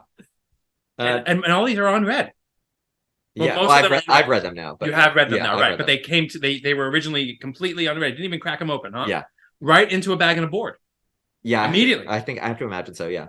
Wow. But the bags weren't taped or anything. They were just kind of like open, slipped in. Yeah. Yeah. I don't recognize any of these covers. No, this is Leatherhead. Leatherhead shows up in a Tales from. So the only 2 characters that really made it over in terms of like villains, made it over from the comics besides Shredder and Foot Clan are Leatherhead and the Rat King. Oh, I've seen Rat King. Yeah. Yep. That's a cool design. Yeah, that actually looks exactly like it does in the comics. Eastman? This is Michael Dooney also. Oh, okay. So I like Dooney and I like Eastman. Yeah. And then this is AC Farley. This is the guy who's doing all those painted paperback covers. Oh, this cool. Is just drawn. That's really nice. Can I take that out? He does these like, okay, so here there's kind of that's the end of the guest period. Yeah. Eastman and Laird return to write, and it's like kind of like a return to continuity. So it picks up basically after they've defeated the Shredder from Return to New York. And then they pick up for 15 issues or so. It's City at War, which is 13 issues. And this Casey Jones story. That looks like Frank Miller. April O'Neil looks kind of like a Frank Miller. It does. 1992. That's a good Casey. Beefcake. Yeah, here's the other here's the second part of this. I like his shoes. Casey gets shit-faced and tries to fight Donatello and loses in this. I mean, there's remnants of like Bisley almost too with Casey's face. Very much so. What was that Bisley one? Bad Boy or whatever? Body Count. Yeah. Oh, but yes, he did. Yeah. Or Big Boy or whatever it was called. Yeah. But he did a turtle story. Did he? Yeah, he did one with Kevin Eastman. Oh, that's cool. This is great. AC Farley.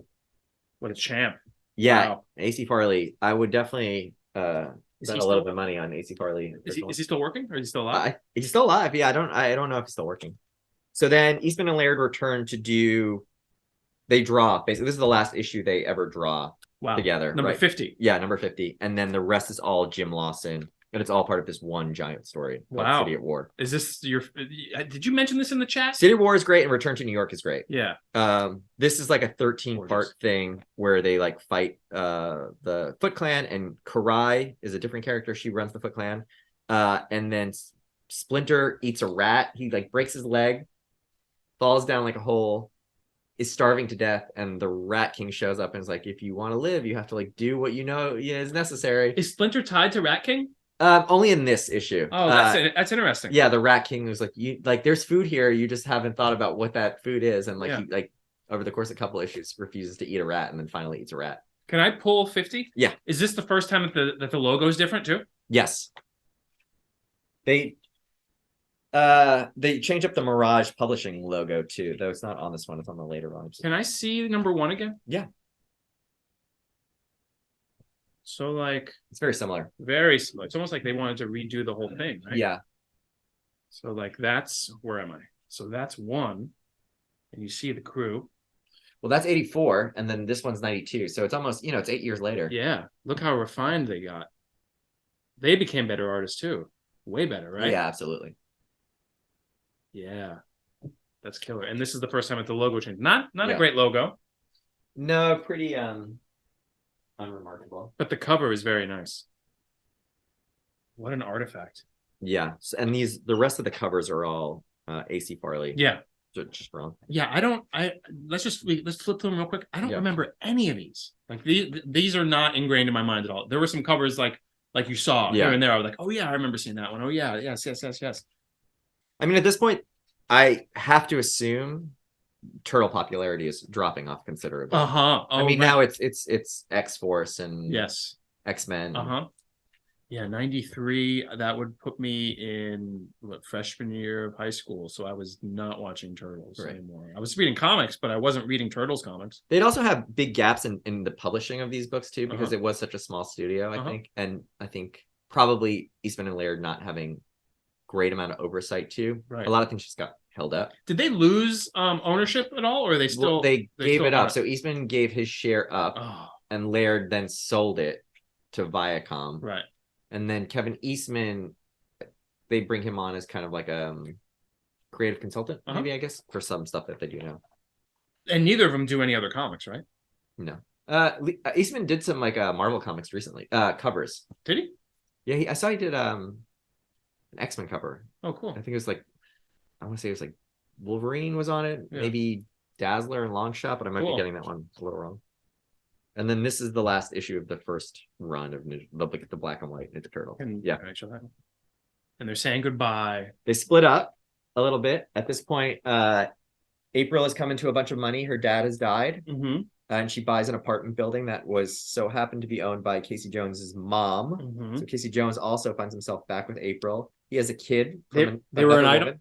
Casey and April were an item for a little bit? Not really. There was always like a will they, won't they sort of thing. And now Casey Jones left, came back with a kid from someone else. The Turtles are all kind of very stressed out. They split up. Donatello and Splinter go live in a cave for a little while. Right. And the other three return to New York. Like Nietzsche, yep. Yeah, Casey and April always had that kind of tension, right? Yeah. They had that in the movies too, right? If I remember. Yeah. Yeah. Oh. So this is the second printing, not the first printing. Can I see that one? And this is Eastman, right? This is an Eastman cover? Yeah. I'm getting good at this. That's a good pose. It's a real nice pose.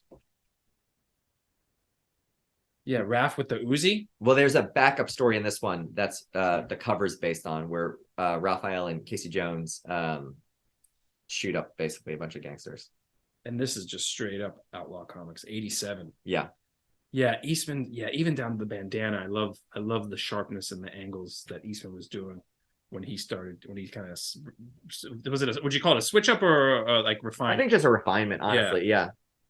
I've seen this before, right? Yep. This is a good backup story too. You just let me know if you want to pull any. Yeah, for sure. This is almost like the Animal Man issue with where Grant Morrison like breaks the fourth wall. Yeah, so in this one, Donatello meets a comic book artist named Kirby. So this is like the Animal Man issue. Yeah. Okay, cool. And Kirby draws all the stuff with like a special gem pencil. And it comes cool. But it's all Kirby monsters. Can I take this out? Because I noticed, now I see it. When you bought one of your toys and it came with this thing, this little apparatus that you put on the turtle hand. I see that you did it true to the comics on your display, which is off camera now, but you added this thing. What this is just like what, like a hand rifle or whatever? So the artist, makes like, he makes basically Kirby tech. But they released that gun with, I think, the Fugitoid figure. And that's the robot guy? Yeah. I thought real ones would know what I had done with that. Well, here it is right here. But I did try to pose Donatello exactly like that. And you can see like they all still have the same color bandana. Yeah. What's gobbledygook? Gobbledygook is like a bunch of either previously published stories or new material, and there's like some turtle backup stuff in it. So this is like, as I'm kind of picking away at like the rest of the Mirage Studio era stuff. This is Tales of TMNT. This was like basically the backup series. Okay, and this was they said we need another title. Right, because the title wouldn't even sometimes come out consistently month by month. So this would kind of fill in those gaps. And they would just do the covers or whatever, and somebody else would just be a guest. They weren't even doing the covers. This is all, I think, Jim Lawson and Ryan Brown. So we're just going to outsource this stuff because we need it on the shelves. Yeah, they worked in the studio. This is the first appearance of the Rat King. Okay. Yeah. Okay. But I remember this coming. Yeah, the computer graphic element of it too as well. So there he is. This is the first appearance of Rat King right here? Yeah. That's cool. What is their background? Were they punkers or were they just straight nerds? I think they're straight nerds. Peter Laird was just kind of an illustrator for hire. Did they work in heavy metal ever? I don't think they did. I think Kevin Eastman just was like a fan. Yeah, sure. Yeah. Wow, that's really nice. I had this. Yeah. Turtle Soup. So this was like the first one. This is an anthology book. Bloody.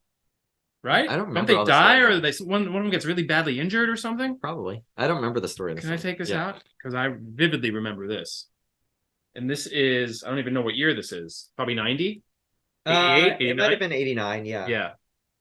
This is when I jumped on. I remember this. And then the movie adaptation. quotations. Oh yeah, wait. I think I had. Can I pull this? Yeah. I think I had this, but it's long gone. I don't even know where I could. I lost a whole box of comics in the move. I had this actually. I lost a whole box, and I think this was in it. Yeah. I think Jim Lawson does the art on that one. I like this version of April with like the really, really curly hair. Crazy hair. Yeah. I do like this one a lot more than what we've been getting. And this guy, like, clearly Wolverine's at its height, right? Totally. This is such like a Hesher icon, Casey Jones. Yeah. I sometimes wonder if I've taken my own personal style from Casey. For sure. By the way, is he still popular? Is Casey Jones like still cool? I don't know. Probably not, right? I think he's problematic or something. It's a dated look. Yeah, yeah. It's a strong look. It is a strong look, but it's denim vest. Like cut off. So good. Shirt. What else you have? I know you have a lot, but yeah. Anything else that we can pick through while we're still here? Yeah. That bootleg Turtles satin jacket. Let's see that on you. Yeah. Sure. You got to try that on. Sure. Well, what I will say about this jacket is that I'm gonna just assume this was like a dude on the street or something that had this and was just doing. I love it. Well, first of all, I guess I should call out none of the turtles are correct. That's right. This pink turtle has Leonardo's buckle. This white turtle has a U or a V. Raphael is blue and Michelangelo is red. So none of them are so good. Right. It's so good. But yeah, my dad's name is imprinted here. This was your dad's jacket? Yeah, but I have one that obviously doesn't fit me because I was a child. You gotta put this on. Do you wear this ever? I've never worn it. I have so many friends who tell me that I should be wearing it at all. Well, you don't want to like, yeah, it's satin, it'll get ruined. It's a good fit though. It looks nice. Should I wear it out tonight? Yes. Yeah. Well, you got pizza sauce all over. Yeah. But wait a second. So your dad was, it wasn't just speculation. He was really into it. I don't know. Because there's, my brother and I both have baby jackets that are this. So I think we're just like, fuck it. Well, let's get through jackets. That's really cool. Yeah. I love that. I'll wear it for the rest of us. What's your favorite piece of ephemera that you have of Turtles? Not comics. Yeah. This I love. Yeah. I think if I were to ever finish out all the turtle stuff that I want to collect, bootleg turtle stuff would be the next thing I would be interested in. I love bootleg. Hardcore collectors of things, they eventually get to a level where they're like, oh no, I want all the bootleg stuff. I've noticed that. The bootleg turtle stuff is great. Bootleg wrestling stuff always cracks me up. Yeah. When you see like 5 figures in like one pack and like the key art is from like somebody, but they kind of fucked up the face a little bit and all the bodies are switched. And if you know the material well enough, you could be like, that's this person's, attire. And that's I love that stuff. Yeah. So like, are you already looking on eBay for it? No, I keep the water. I gotta keep it way in the back of my head. Cause I still owe all of most of like the volume 3 image stuff and then all the volume 4 turtle stuff. Are you in any hurry? Does it seem like a slog? Are they overpriced at the moment? So I don't like buying them on eBay because it's so easy. Yes. And it kind of takes a little bit of the fun out for me of the search. Yeah. I like going to stores, I like going to conventions, and then I like haggling a little bit. Of course. And I like seeing it in the wild. That's more fun. If I wanted to, I could buy everything today on eBay, and then what's the point? Like that's pretty joyless. Yeah. So I like the work that goes into it. I like that. Yeah. I can get down with that. Yeah. When's the next con? Have you been to any conventions post-pandemic? Yeah, I've been to all the New York comic conventions. How are they? They're fun. I made out pretty well in the last one, which was in October. Good deals? Yeah. I'm pretty keyed in terms of like how much things are going for on eBay, so I can like have a starting point in my head, and I do keep like pretty diligent notes on my phone. Do you? In case I see something, I know, okay, this is where I feel like you should be handwriting it like your dad did. I feel like that would really do it, right? Probably. Show me the Kang or the Krang with the body. Yeah, it's fucked up though. Why is that so popular? Just because the design is so rad? The design's rad, yeah. That's why people love it. Yeah, I mean, mine's just torched. I think it's mine from when I was a kid.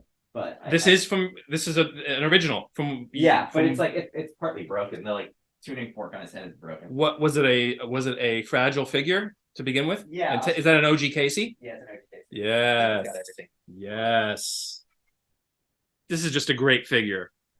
And now that I'm looking at these toys again, these were in the style of the drawings in a way, right? Like this. Yeah, well, because there wouldn't be a cartoon But Casey's not the first series, but yeah, I mean that looks like a Kevin Eastman drawing. Casey doesn't exactly look like that in the comic. But great articulation on these. These were almost like, remember the Police Academy toys? Yeah. Well, it's almost like the same sculpt. Yeah, because everyone's like slightly bent over. Yes.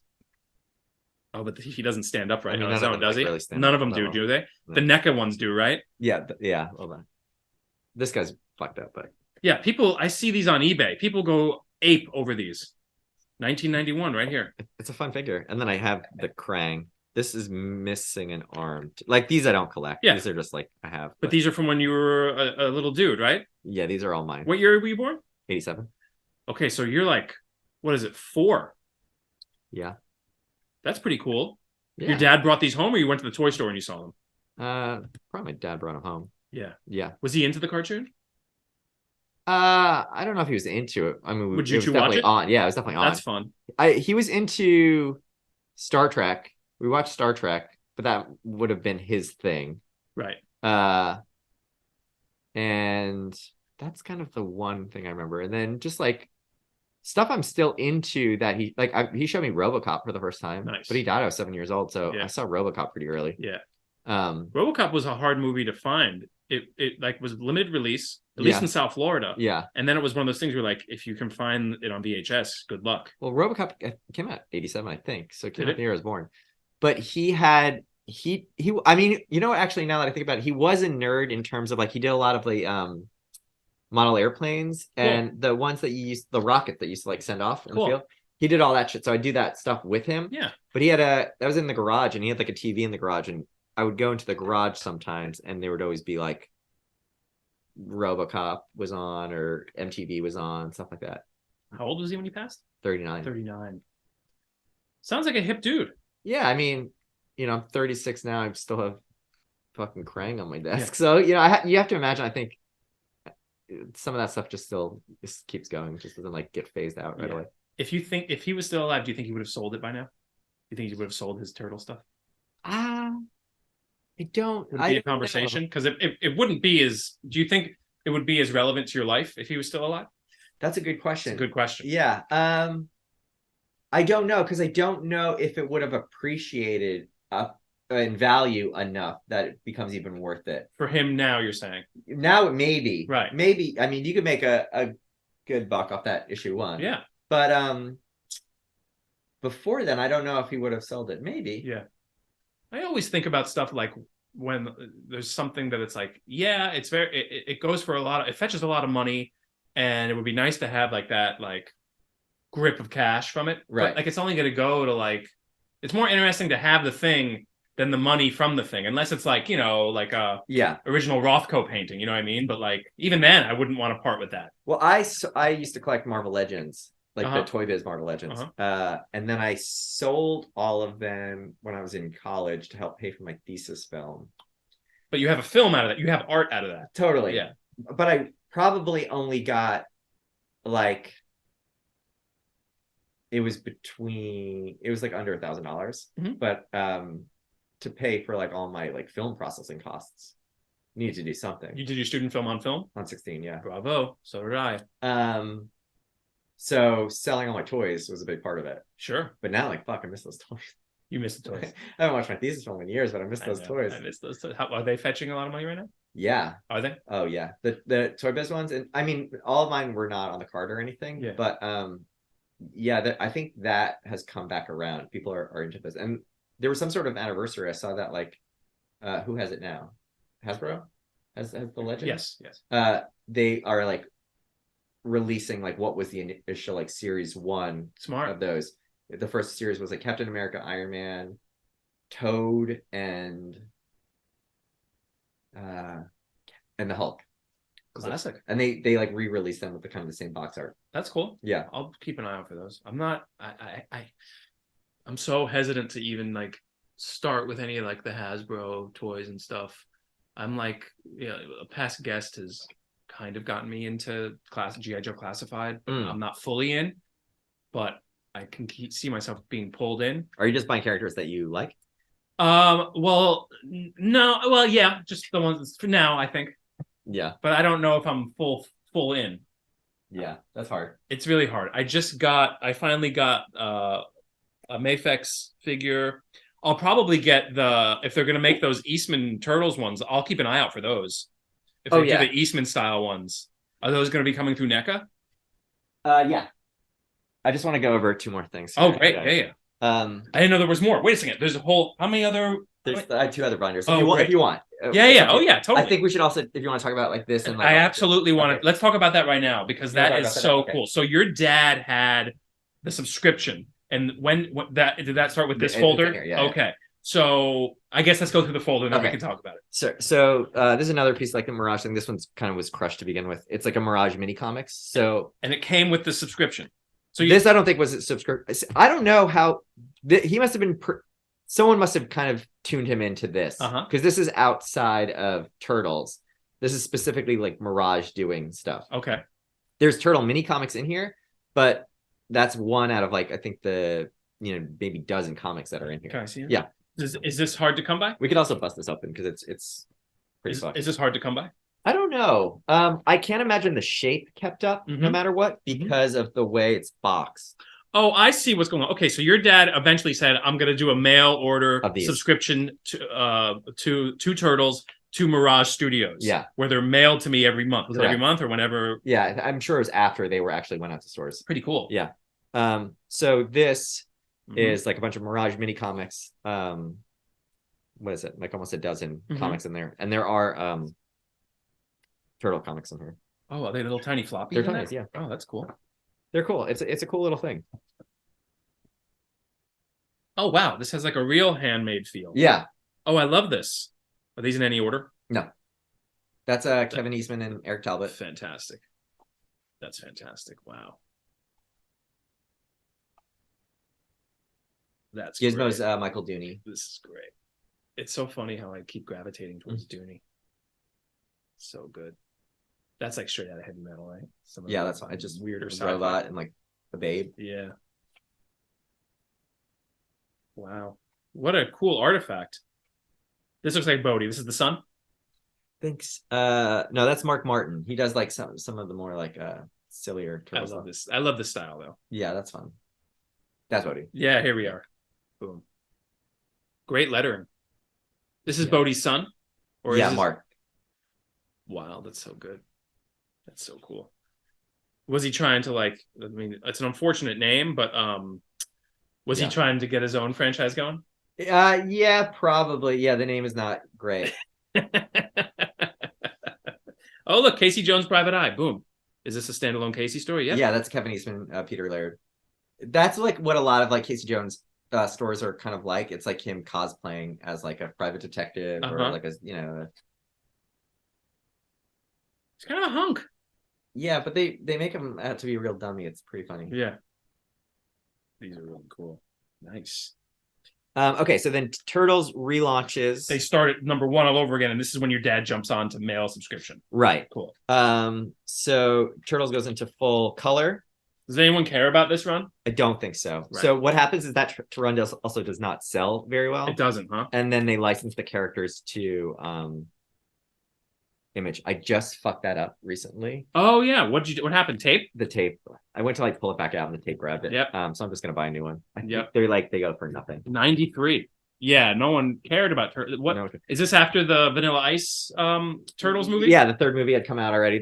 Turtles are. Oh yeah, Turtles in Time was the third one, right? In the letters column, people are calling out Power Rangers as being the next big thing. So the world has moved on. Yes, but lo and behold, it's going to lay dormant, but it's going to have a renaissance after renaissance after renaissance. Yeah, for sure. It definitely comes back. So that's Baxter Stockman. Baxter Stockman comes back puts his brain like a robot body. Terrible. Yeah, this is a kind of weird story. Is the writing good at this point? Are they really trying and going for something? I don't know. It's this pretty unremarkable. I actually just recently reread these this week, and I think I'd be hard pressed to tell you what happens here. Yeah.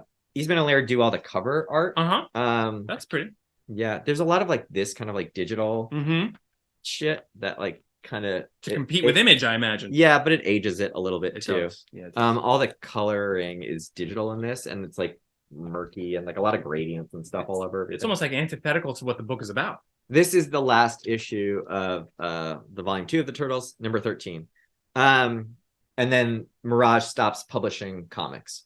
So they fold, or Eastman and Laird decide to just call it a day? I think they kind of just call it a day. The whole company doesn't fold because they do publish volume 4. I think it is more so on the licensing that it exists.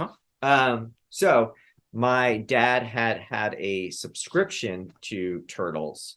So what's odd is that this book is canceled in 95, October 95. My dad died in September of 94.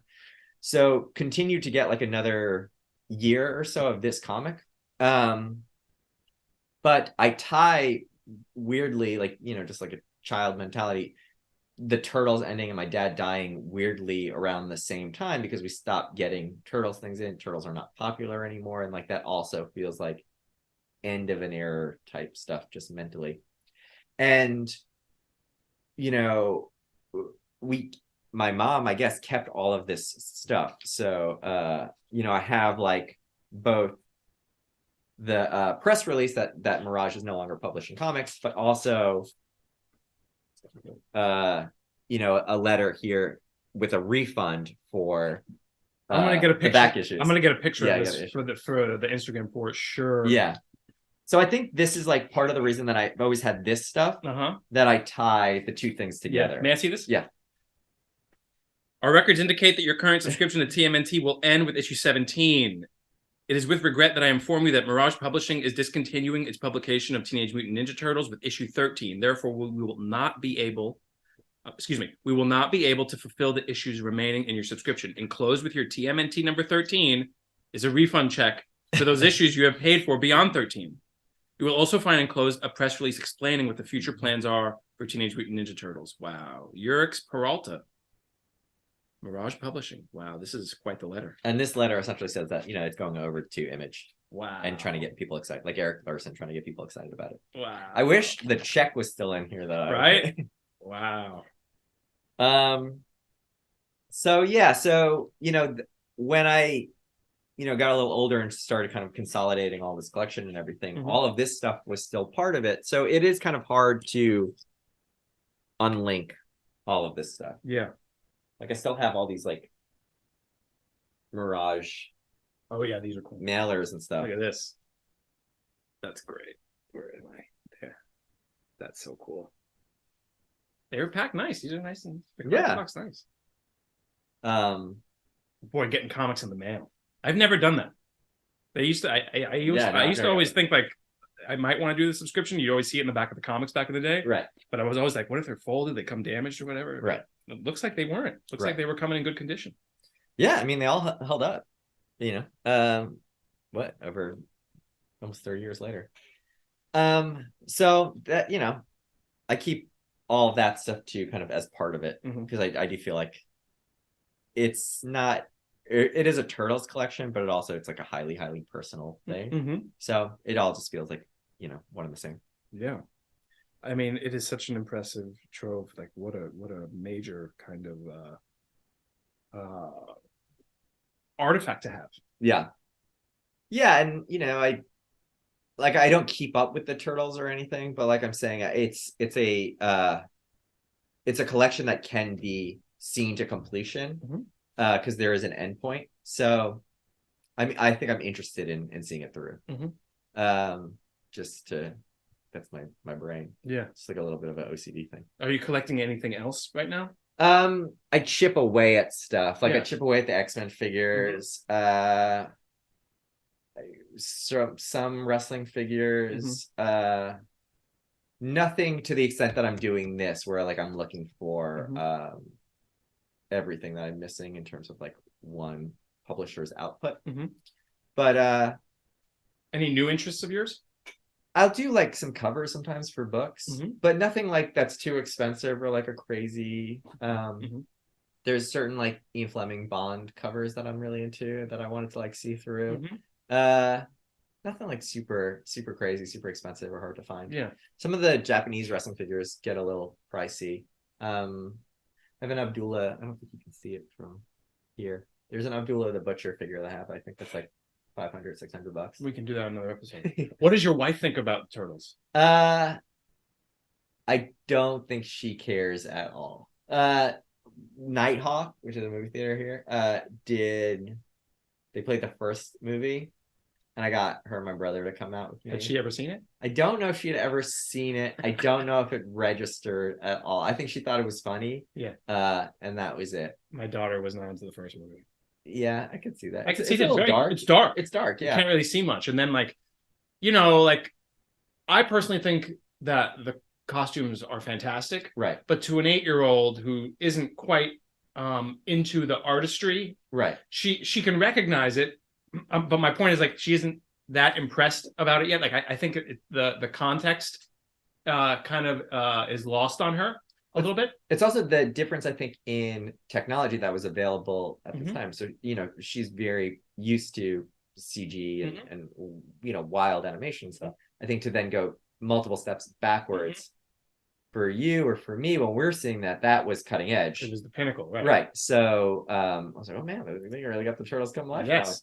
Now I don't know if you go back, just like it does probably look very rubbery. It looks very rubbery. Looks very rubbery, yeah. Yeah, but I think that's just the illusion that breaks over time. Man, what a sight when that movie came out and you saw them. That was so cool. It's fun. I think, you know, some of that still holds up. It is like a pretty straight adaptation of at least the first few issues of the book, which I think is impressive. Man, what an insane archive. Yeah, I'm not sure any of the rest of this is worth calling out. And then Casey Jones had his own comic, of course. This is like a 2-part Casey Jones thing. This is a Turtles Soup anthology book. Eric Larson did some of these, huh? Oh, this is the first for Image. Did Eric Larson draw the Image comic? Yeah, he did. I think this cover. May I? Yeah. Did he draw the interiors? No. Oh, he did this one too. His style lends itself to the Turtles. Totally. So these are the ones that I'm now collecting. Cool. Yep. Very cool. So Turtles did like I want to say it's around 30 issue stint. What year was this? So this would be 90. Well, when did this end? Let's tell you. Volume 2 ended in 95, and this picked up right after. So this is 95. So this is like 96. Image is like on the downward spiral. Every book is late. They need a hit. Right. Let's do Turtles again. Right. But this doesn't even sell very well. This only does around 30 issues, I would say, and then it goes back over to Mirage. Wow. And they canceled this book before the storyline is seen through. So what happened was there was fan interest in the story. So the crazy shit happens in the volume 3. This is the one that you've heard about, where like Donatello becomes a cyborg, Raphael becomes the Shredder, yes, and like loses half of his face. Yeah, they kind of like brutalized the Turtles in this one. Fans picked up on this and like did their own, you know, finished out the series. They did. There's fan fiction of There's this? fan fiction of this. And then IDW a couple of years ago re-released all of these in color. These are all black and white. And they brought on the original creators to see through the end of the story. I think they added like 3 new issues. Cool. And they called it like Turtle Urban Legends because they don't include it as part of the continuity. It's not canon, right? It's not canon. Yeah, once Peter Laird picked up volume 4, he ignored all this. Yeah. And you haven't read Last Ronin yet? I haven't read Last Ronin yet. It wasn't. I'm curious about it. Yeah, I'm curious. I wasn't like thinking to. Biz, right? Yeah. So boom. Let me see it. Oh, Body Count. I have this one. Yeah. Oh, you got it signed. Simon Bisley may have been the artist I was talking about earlier when I was getting him to sign something and he wasn't looking at me. Boom. Look at that. Great cover. So this started as a Mirage book. It was going to be a 5-part Simon Bisley, Kevin Eastman series. When they gave up the licensing to Image, it then became, they like cut a backup story and it turned into a 4-part Image book. Is it any good? I don't think I read. I have this one. It's it's dumb as fuck. It's so dumb. Yeah. I mean, that's great. Yeah. I'll show that one. There's a poster of this. Yeah. Have you ever looked into buying original pages? I don't know. Savage. Yeah. I don't know if I would buy original pages. There's some, I have some of them. There's like, Mirage put out like art prints and stuff. Some of the poster stuff is cool. Pages. Yeah, maybe. You ever come across any? I haven't come across any. Really, I think what I would probably pull the trigger on if I came across it is some of that like AC Farley paint, like cover paintings. Oh yeah. So it's so striking. that stuff I love, like all the paperback covers. Mhm. If I saw any of those paintings, I don't know. Yeah, those are very striking. That is definitely the word, and it's like there's artists that are just world builders. Yeah, with their stuff. That AC Farley's his Yeah. name, world builder. yeah. Big time. This stuff I remember if you these want the it, Archie yeah. comics. I remember these. This is during the cartoon or after? during the cartoon. Yeah, this is like the one for kids. I Yeah. guess. So I have all these. And these are cute. Yeah. Have you read these? No. James. Can you Yep. take us out because this is the thing. Yeah. Well, let me see if this one's a better cover. This is a better cover. Vividly remember this. Yeah. Yeah, I vividly remember that. I like in some of like the advertising art when the turtles are designed like this, so they're a bit more lifelike. I think it's a very cool look for the characters. And this is that cover I was telling you about. Oh yeah, so, let me see. Yeah. So this is from they did an issue 4, was it? Yeah, it's like a second printing of issue 4, and it's a repainted cover, and that becomes the box art for the game. Yep. And by the way, it's great art. Yeah. Is this Eastman? I think that's Michael Dooney. Okay. And it is what's interesting about that. Mike looks great here. Is all the Ninja Turtles have the red bandana on that. Michelangelo looks awesome. But it would be the only like licensed piece where they all have the red bandana. Oh, that's interesting. Yeah, that's cool. Because even in the game, they have multicolored bandanas. So it's really just the box art. Right. Has there been any adaptations where they're in the same bandana yet? No. It's still all the multicolored ones? Yeah, which I get. Yeah. I mean, gotta sell the toys. Yeah, you gotta make your life somewhat easier for yourself. The only other notable things is cards. I have cards. Yeah, I'll show you. These I'm missing one hologram card. Hologram. I don't remember these ever coming out. These are 91. Yeah, go for it. So I don't know. Maybe. They pick up. Yeah, if they came in case like that, because it's a sticker, right? It looks like a sticker. It sure does look like a sticker. So what do you think? Is that a sticker?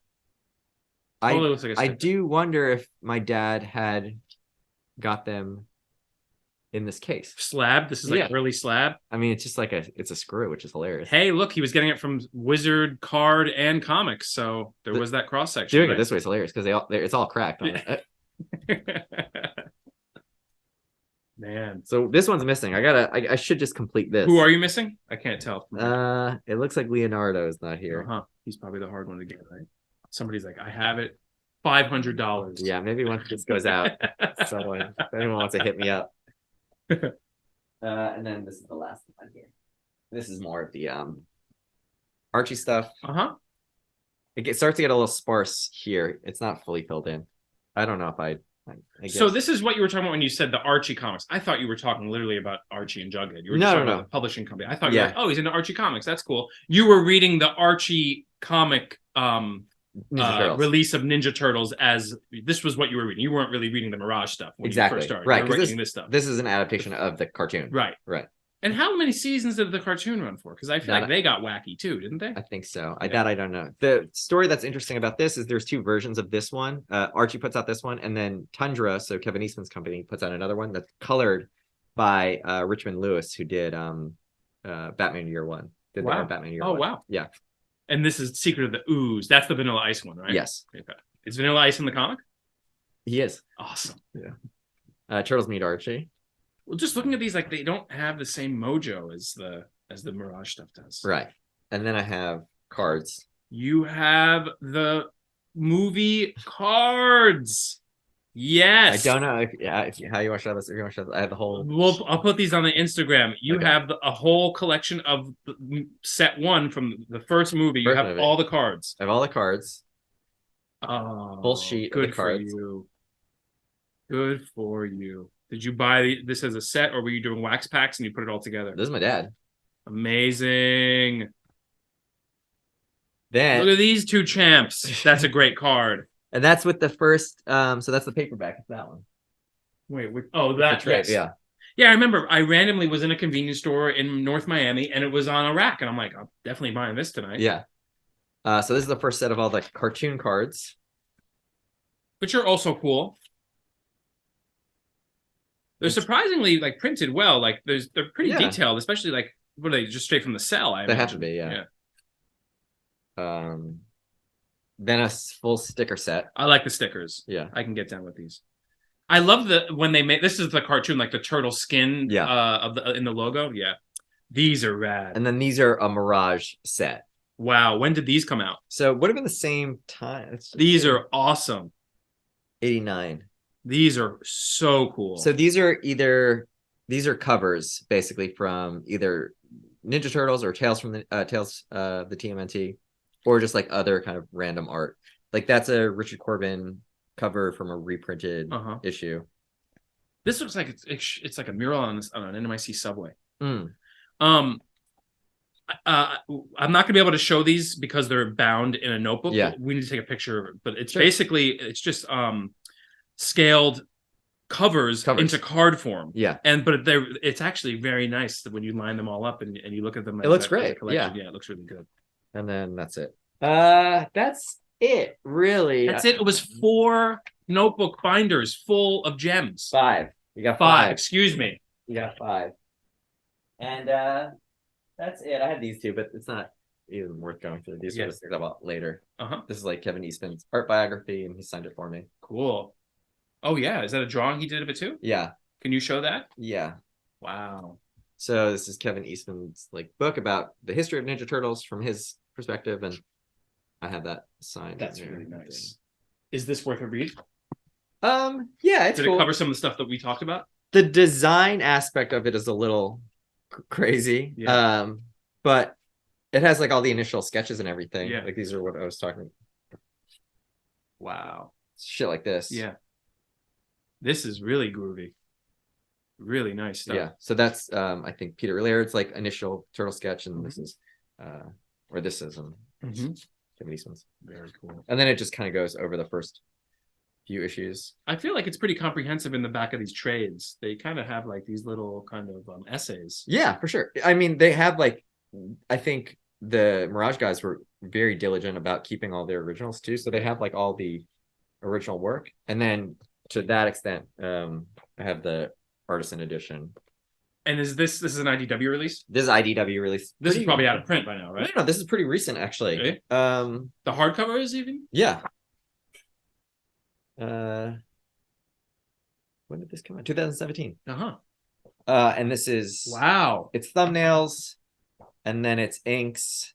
Is it the whole issue? It's just the first issue 3 times, and then it's the duotone. Very cool. So just 3 iterations of the same book. There's something, and then sketches.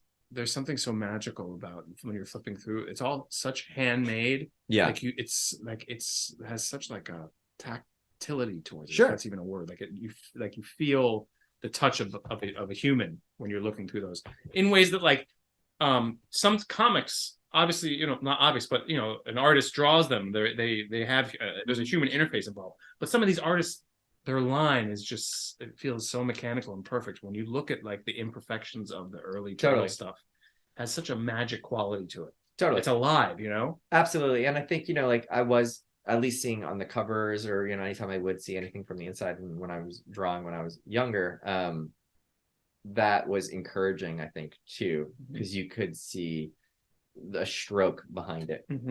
So that I think that's like a big thing, I think, for anyone who like gets into drawing or comic books or anything, is like, oh, I can actually see where the outline is here. Do you draw turtles? I don't draw anymore. I used to draw very a sketch I've seen here and there though. Do you ever sit and doodle turtles? I don't think I've doodled a turtle all the time. Jarrett, this was so cool. I'm so glad we were able to finally do this. Yes, I've been hounding you for a while with this stuff, so thank you for finally giving me the time. I wanted to do like a full kind of brain refresh and all this stuff, so I needed a couple months to take all of it back in. Well, bravo. And what an archive, what a collection, like what a great kind of thing to have to kind of keep you connected to your dad, and to kind of keep his process going, the way that you're going, the way that you're doing it, like piecing together the collection and completing it. It is a wonderful thing. Yeah. I do get like a lot of enjoyment out of it. I think about it less so in terms of like a continuation, but more so of like, here is something that was started by somebody, and would love to see it through now to some random mental marker that I made as an endpoint. So it's fun. It's like a fun collection to chip away at, and you don't have to take it too seriously. It's just like fun to check in every so often. It's very cool. Yeah. It's a wonderful sentiment too. Yeah.